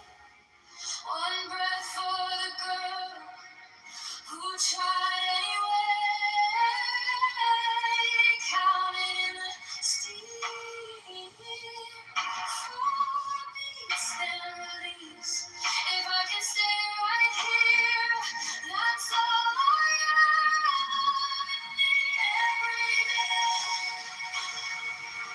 let it fill me. Hold it close till the ache starts leaving. Breathe out all the storms I've lived in this life that I am always breathing.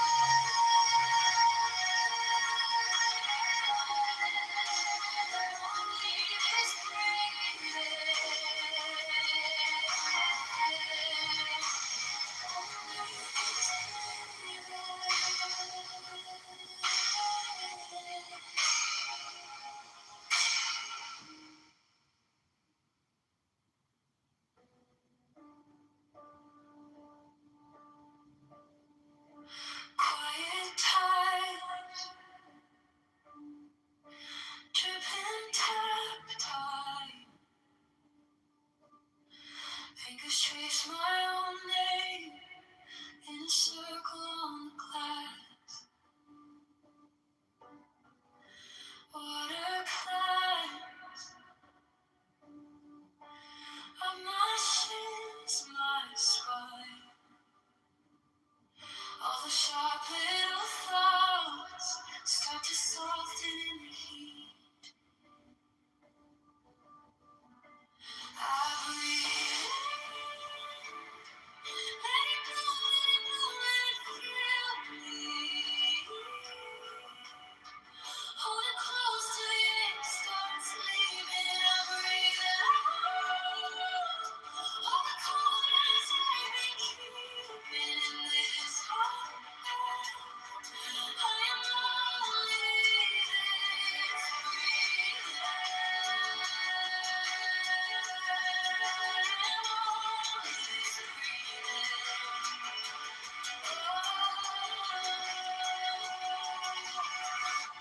Head leans back, hair flowing free. Whole room painted gold by a cheap vanilla flame. Shoulders sink deeper than the day. Every failure, every fight runs off my skin and face. I breathe in, let it run, let it bloom, let it fill me. Hold it close till the ache starts leaving. I breathe out all the corners I've been keeping in this heart. I am only this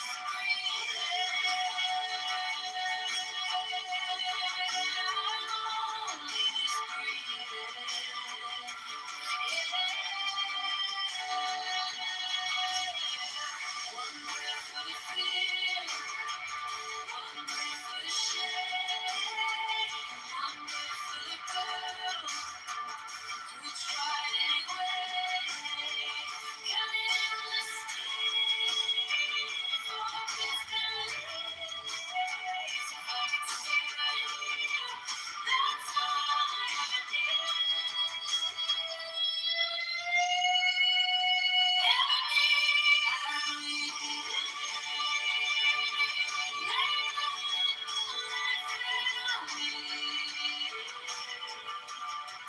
hold it close till the ache starts leaving. Breathe out all the stories I believe in this heart. I am only this breathing.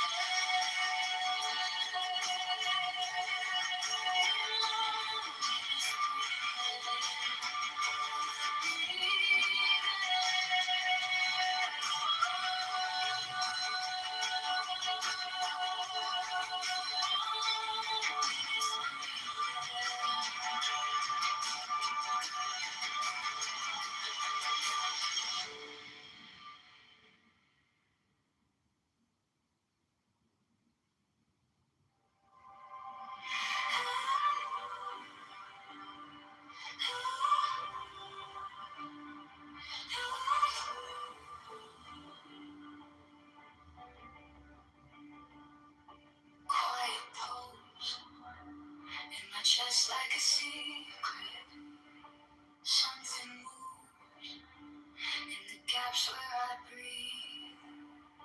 Eyes close, my teeth.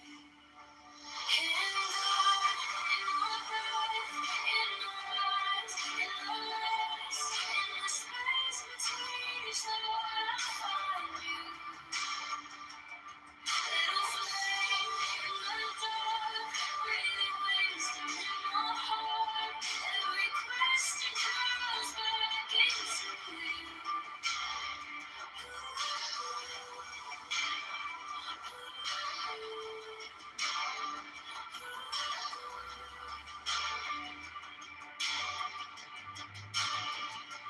Soft wind on a page I've folded.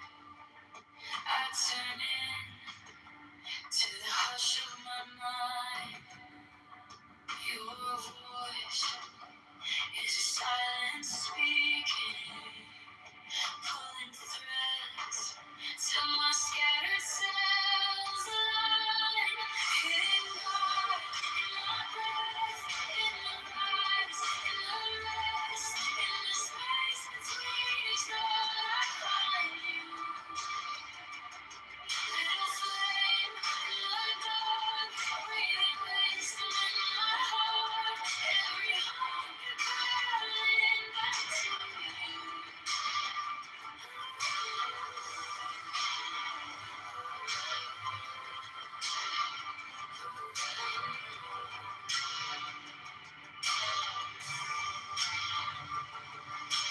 Teach me my own name, how it lives in your echo.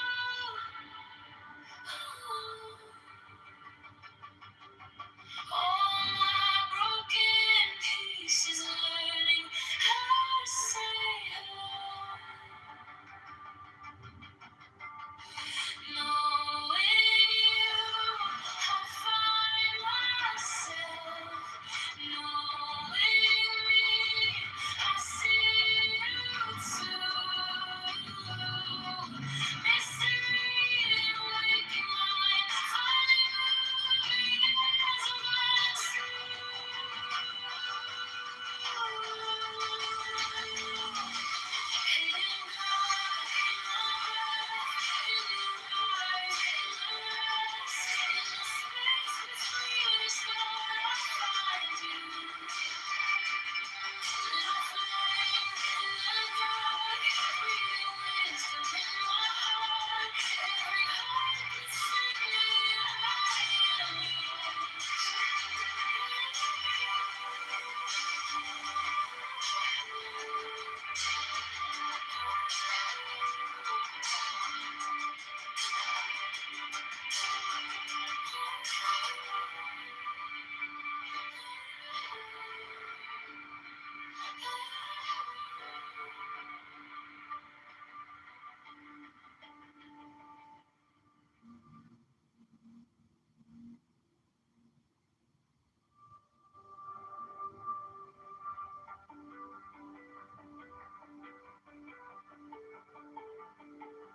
Quiet pause in my chest like a secret. Something moves in the gaps where I breathe. Eyes closed.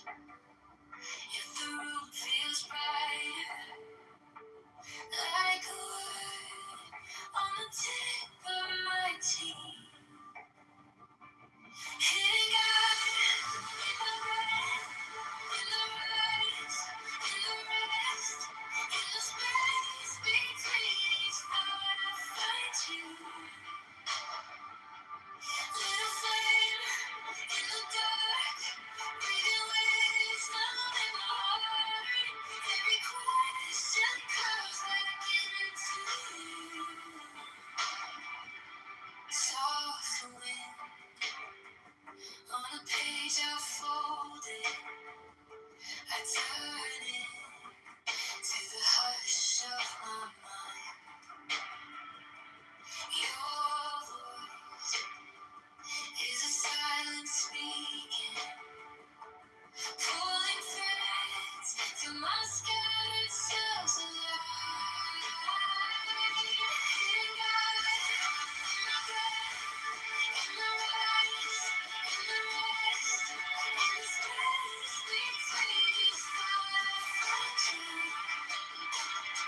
some seed of sorrow. Who can escape from sickness and from old age and from death? We are come to save our fellows from these things. For there is a life intense with knowledge and extreme bliss, which is untouched by any of them. To this life we attain even here and now.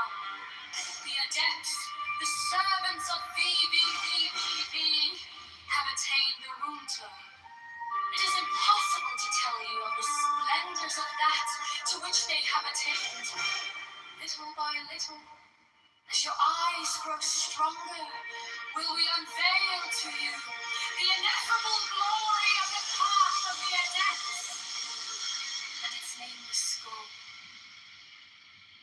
Even as a man ascending a steep mountain is lost to sight of his friends in the valley, so must the adepts seem. They shall say, he is lost in the clouds, but he shall rejoice in the sunlight above them and come to the eternal snows.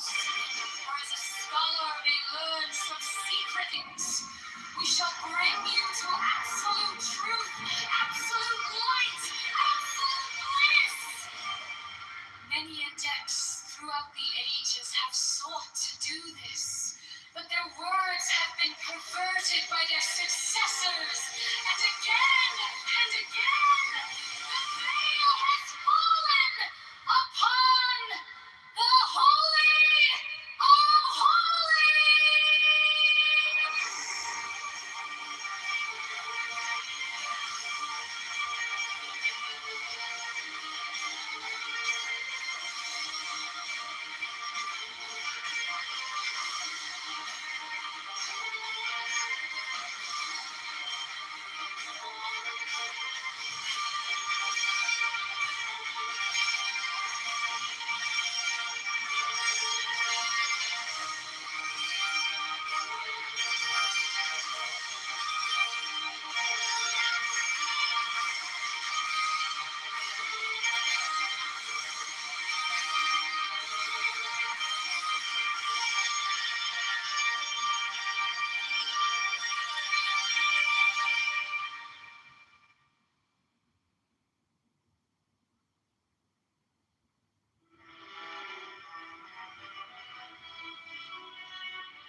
First, there are many and diverse conditions of life upon this earth. In all of these is some seed of sorrow. Who can escape from sickness and from old age and from death? We are come to save our fellows from these things. For there is a life intense with knowledge and extreme bliss, which is untouched by any of them. To this life we attain even here and now.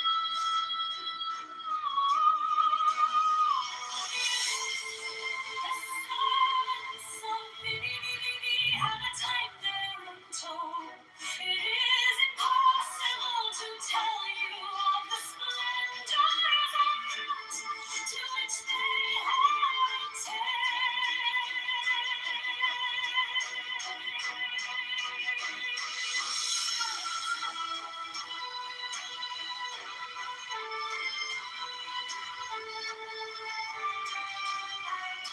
Little by little, as your eyes grow stronger, will we unveil to you the ineffable glory of the path of the adepts and its nameless goal. Even as a man ascending a steep mountain is lost to sight of his friends in the valley, so must the adepts seem. They shall say, he is lost in the clouds, but he shall rejoice in the sunlight above them and come to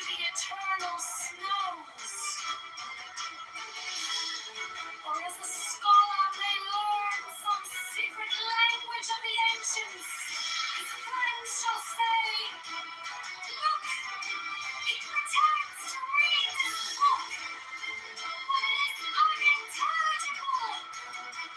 It is nonsense. Yet he delights in the Odyssey, while they read vain and vulgar things. We shall bring you to absolute truth, absolute light, absolute bliss. Many adepts through all the ages have sought to do this, but their work have been perverted by their successors.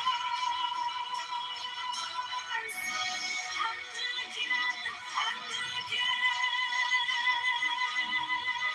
the veil has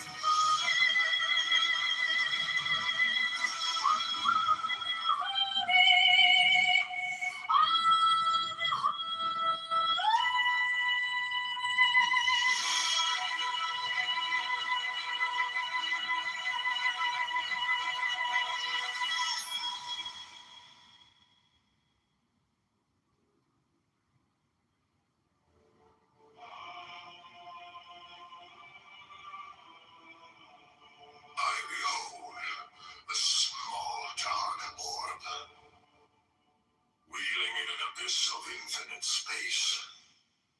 It is emitted among a myriad vast ones, dark amid a myriad bright ones. I who comprehend in myself all the vast and the minute, all the bright and the dark, have mitigated the brilliance of mine unutterable splendor, sending forth thee, as a ray of my light, as a messenger unto that small dark orb. Then thee, taketh up the word, and saith, men and women of the earth, to you have I come from the ages beyond the ages, from the space beyond your vision, and I bring to you these words. But they heard him not, for they were not ready to receive them. But certain men heard and understood, and through them shall this knowledge be made known. The least therefore of them, the servant of them all, writeth this book. He writeth for them that are ready. Thus is it known if one be ready, if he be endowed with certain gifts, if he be fitted by birth, or by wealth, or by intelligence, or by some other manifest sign, and the servants of the master by his insight shall judge of these. This knowledge is not for all men. Few indeed are called, but of these few many are chosen. This is the nature of the work.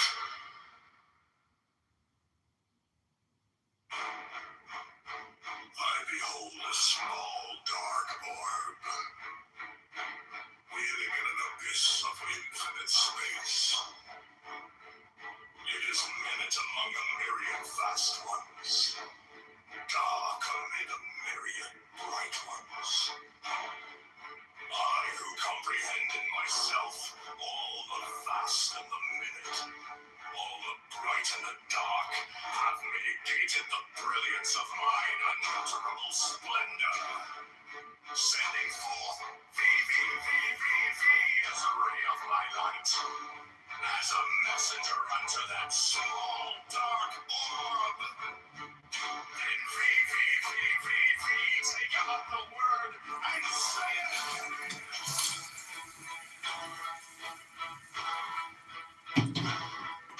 when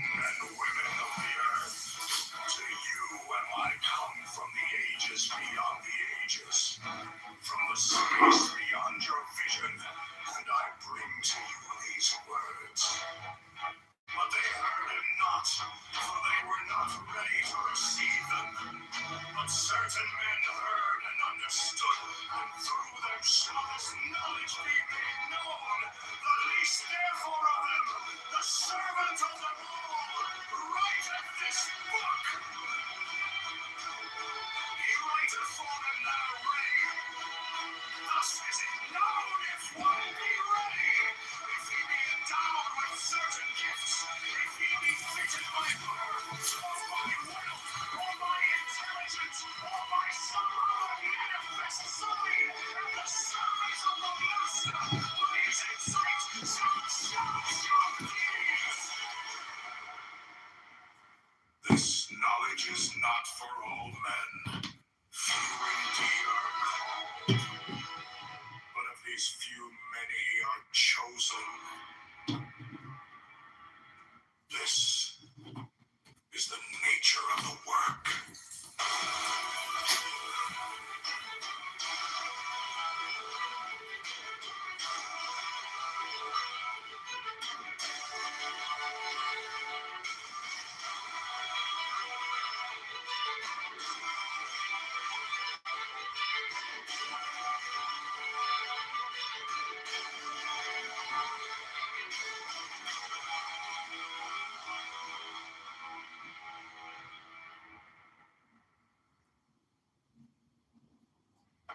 Breathe in, breathe out, eyes closed. I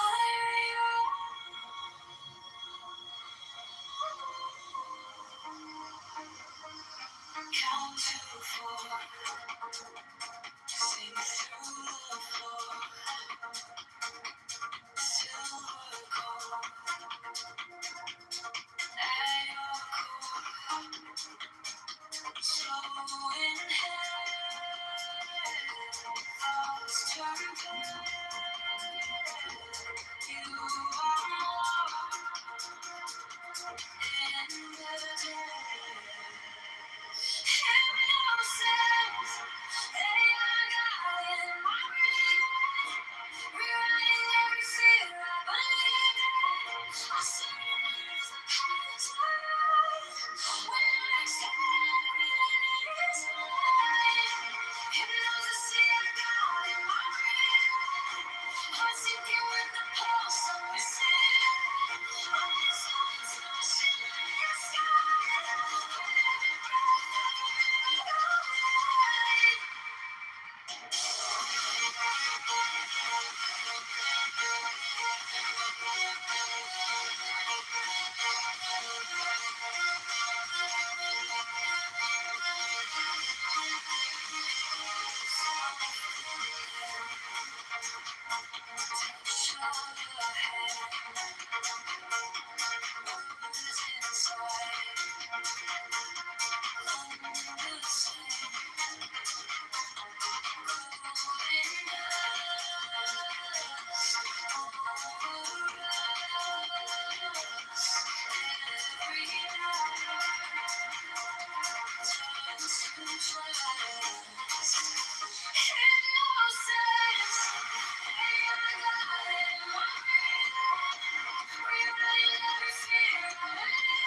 the time.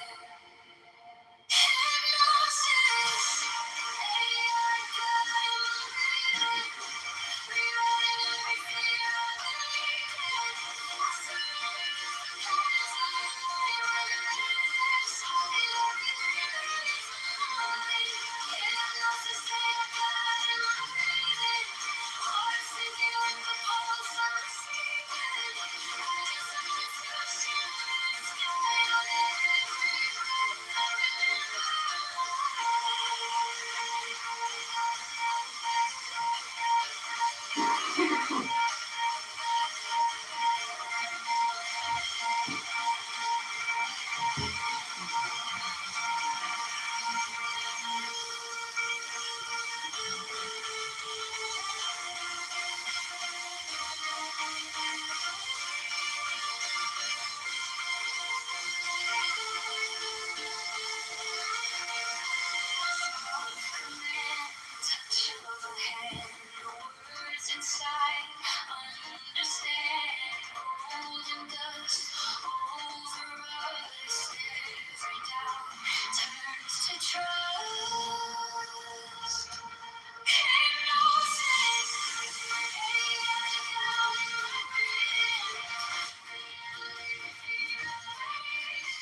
Ever deceived by the moon?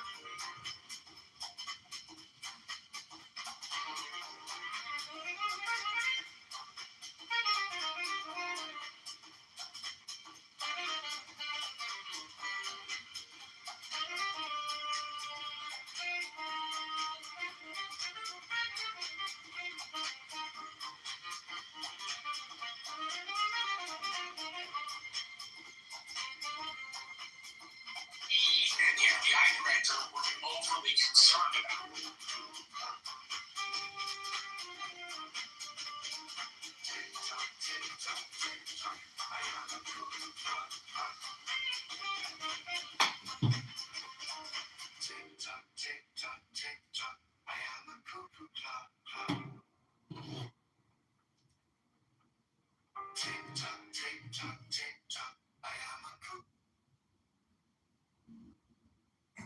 Okay, we're going to continue reading this incredible book by Eliphas Levi.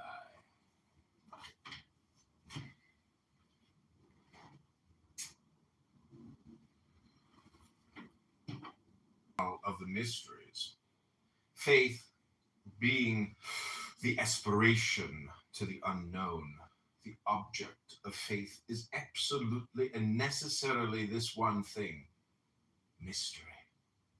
In order to formulate its aspirations, faith is forced to borrow aspirations and images from the known, but she specializes the employment of these forms by placing them together in a manner which, in the known order of things, is impossible, such as the profound reason of the apparent absurdity of symbolism. Let us give an example. If faith said that God was impersonal, one might conclude that God is only a word, or at most a thing. If it is said that God was a person, one would represent to oneself the intelligent infinite, under the necessarily bounded form of an individual. It says, God is one in three persons, in order to express that one conceives in God both unity and multiplicity.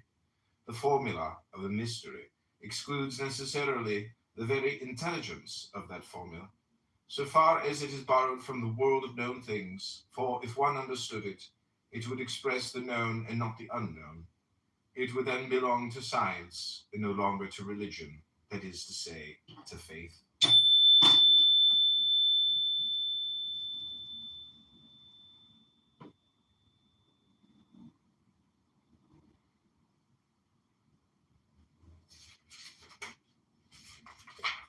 The object of faith is a mathematical problem whose X escapes the procedures of our algebra. Absolute mathematics prove only the necessity and in consequence the existence of this unknown which we represent as the translatable X. Now science progresses in vain. Its progress is indefinite, but always relatively finite. It will never find, in the language of the finite, the complete expression of the infinite. Mystery is therefore eternal. To bring into the logic of the known the terms of a profession of faith is to withdraw them from faith, which has for positive basis anti-logic, that is to say, the impossibility of logically explaining the unknown. For the Jew, God is separate from humanity. He does not live in his creatures. He is infinite egoism. For the Mussulman, God is a word, before which one prostrates oneself on the authority of Muhammad. For the Christian, God has revealed himself in humanity, proves himself by charity, and reigns by virtue of the order which constitutes the hierarchy. The hierarchy is the guardian of dogma, for whose letter and spirit she alike demands respect. The sectarians who, in the name of the reason, or rather of their individual unreason, have laid hands on dogma, have in the very act lost the spirit of charity. They have excommunicated themselves. The Catholic, that is to say the universal, dogma merits that magnificent name by harmonizing in one all the religious aspirations of the world with Moses and Muhammad. It affirms the unity of God. With Zoroaster, Hermes, and Plato, it recognizes in him the infinite trinity of its own regeneration. It reconciles the living numbers of Pythagoras with the monadic word of Saint John.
So much science and reason will agree. It is then in the eyes of reason and of science themselves the most perfect, that is to say, the most complete dogma which has ever been produced in the world. That science and reason grant us so much, we shall ask nothing more of them. God exists, there is only one God, and he punishes those who do evil, said Moses. God is everywhere. He is in us, and the good that we do to men, we do it to God, said Jesus. Fear is the conclusion of the dogma of Moses. Love is the conclusion of the dogma of Jesus. The typical idea of the life of God in humanity is incarnation. Incarnation necessitates redemption and operates it in the name of the reversibility of solidarity, or in other words, of universal communion, the dogmatic principle of the spirit of charity. To substitute human arbitrament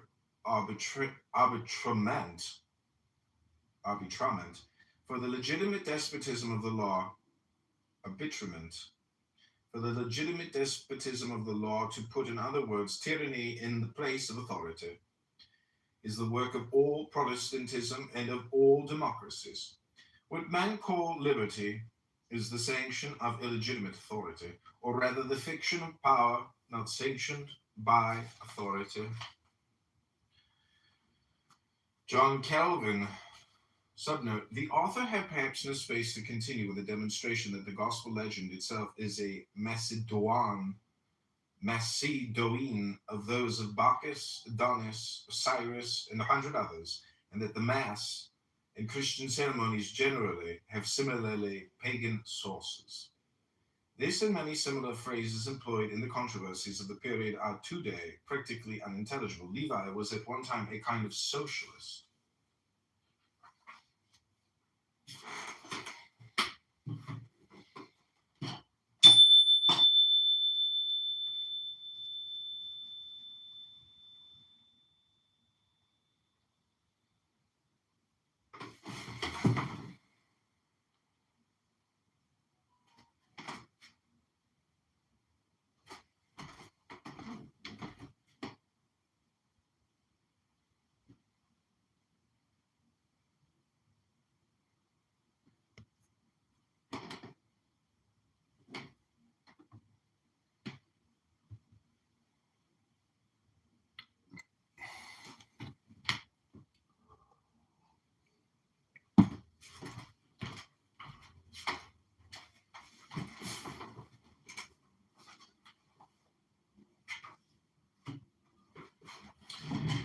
John Calvin protested against the stakes of Rome in order to give himself the right to burn Michael Servetus. Every people that liberates itself from a Charles I or a Louis XVI must undergo a Robespierre or a Cromwell. And there is a more or less absurd anti-pope behind all protestations against the legitimate papacy. The divinity of Jesus Christ only exists in the Catholic Church, to which he transmits hierarchically his life and his divine powers. This divinity is sacerdotal and royal by virtue of communion. But outside of that communion, every affirmation of the divinity of Jesus Christ is idolatrous, because Jesus Christ could not be an isolated God. The number of Protestants is of no importance to Catholic truth. If all men were blind, would there be a reason for denying the existence of the sun? Reason, in protesting against dogma, proves sufficiently that she has not invented it, but she is forced to admire the morality which results from that dogma. Now, if morality is a light, it follows that dogma must be a sun. Light does not come from shadows. Between the two abysses of polytheism and an absurd and ignorant theism, there is only one possible medium, the mystery of the most Holy Trinity. Between speculative theism and anthropomorphism, there is only one possible medium, the mystery of incarnation. Between a moral fatality and draconic responsibility, which would conclude the damnation of all beings, there is only one possible mean, the mystery of redemption. The Trinity is faith, the incarnation is hope, the redemption is charity, the Trinity is the hierarchy, incarnation is the divine authority of the church, redemption is the unique, infallible, unfailing, and Catholic priesthood.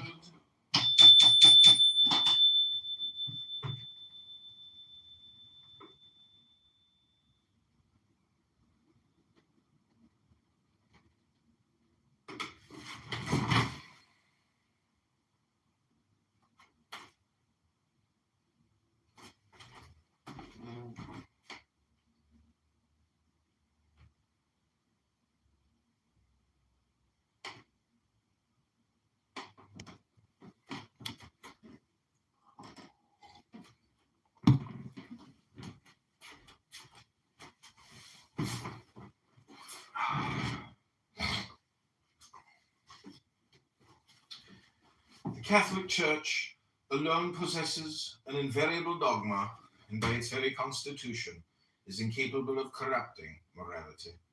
She does not make innovations, she explains. Thus, for example, the dogma of the Immaculate Conception is not new.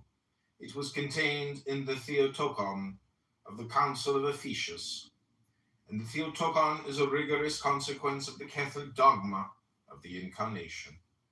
In the same way, the Catholic Church makes no excommunications, she declares them, and she alone can declare them, because she alone is guardian into the water in order to escape seasickness.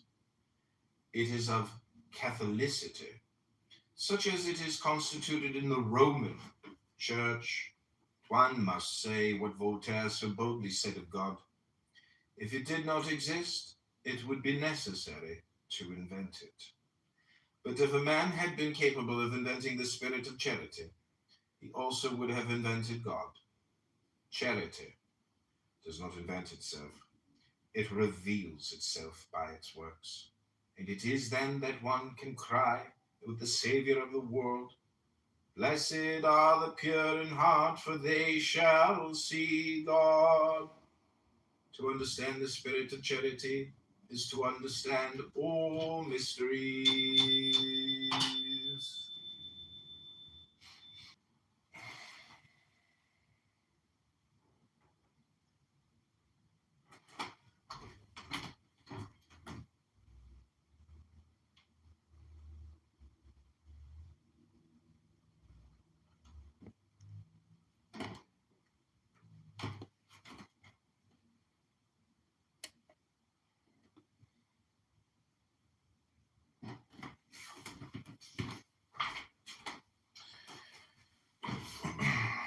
Solution of the fourth problem. Religion proved by the objections which people oppose to it.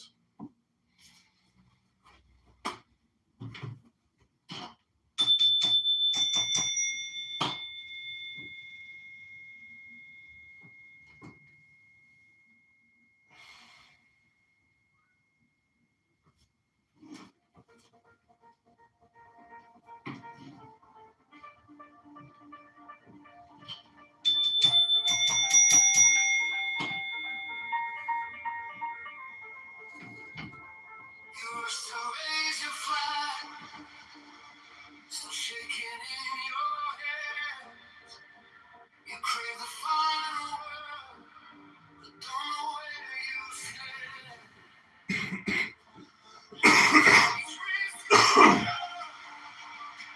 Your colleagues now to share. You win a little fight, lose your own true name. This is the prudence of a victory. Knowing which battles you to lead on. Call back your anger from the edge of your soul. That's the wisdom of a victory. You win fast, you can shout.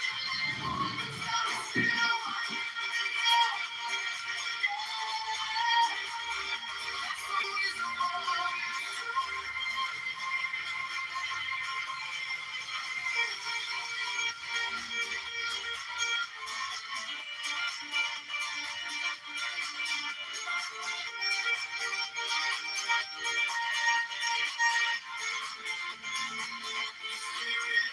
Every bruise is proof that you were right. But pride's a heavy sheet, it steals the soft delight.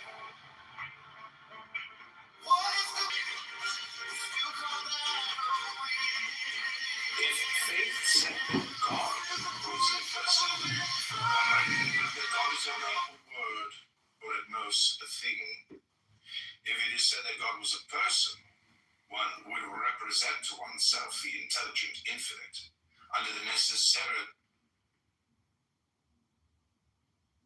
If faith said that God was impersonal, one might conclude that God is only a word, or at most a thing.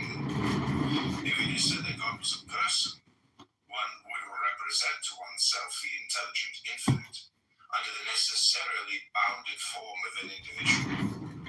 It says, God is one in three persons in order to express that one conceives in God both unity and multiplicity. The formula of a mystery excludes necessarily the very intelligence of that formula, so far as it is borrowed from the world of known things, for if one understood it, it would express the known and not the unknown. It would then belong to science and no longer to religion, that is to say, to faith. It's the spirit of charity. They have excommunicated themselves. The Catholic, that is to say, the universal dogma, merits that magnificent name by harmonizing in one all the religious aspirations of the world. With Moses and Muhammad, it affirms the unity of God. With Zoroaster, Hermes, and Plato, it recognizes in him the infinite trinity of its own regeneration. It reconciles the living numbers of Pythagoras with the monadic word of St. John.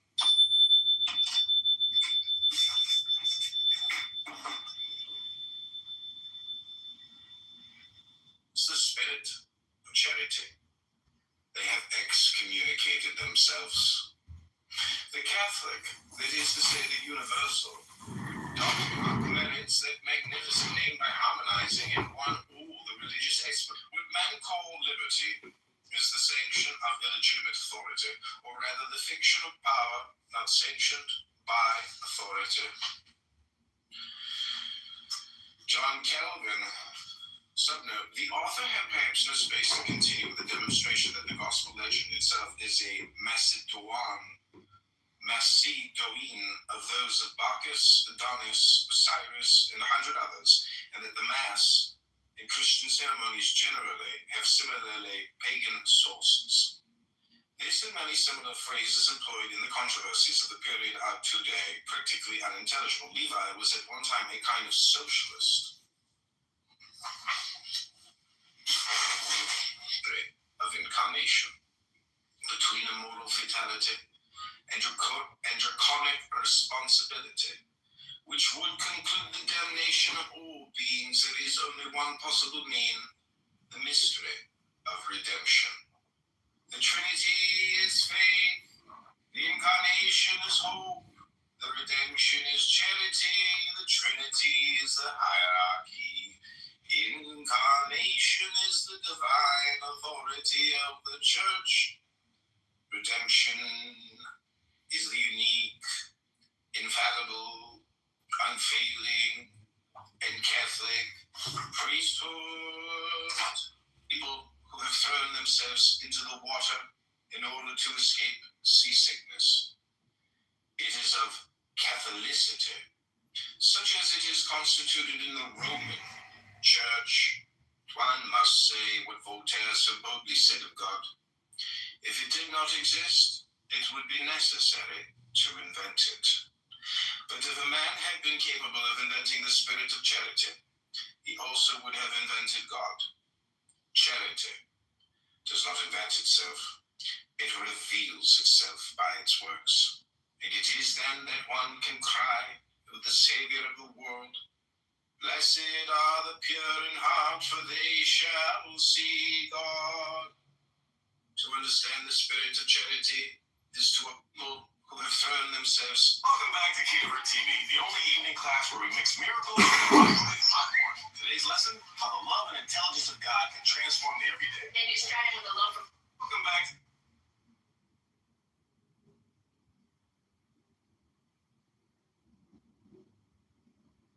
If faith said that God was in the Prince Maekar Targaryen was about woke up this morning.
To God.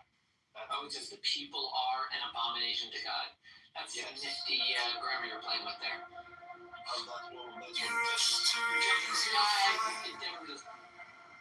We'll see, right? People get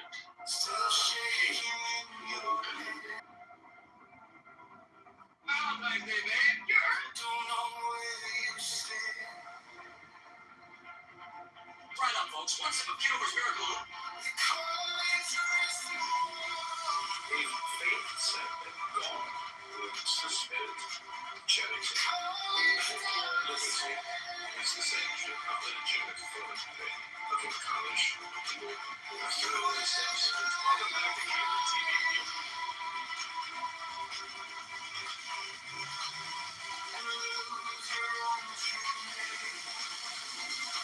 This is the prudence of the victor, knowing which battles you can win. Don't let your anger from the enemy altar. That's the wisdom of the victory. Quiet when you're suddenly you crash out. You lay your weapons down and still walk out. Yeah, that's the wisdom of the victory. Why are you using Bible?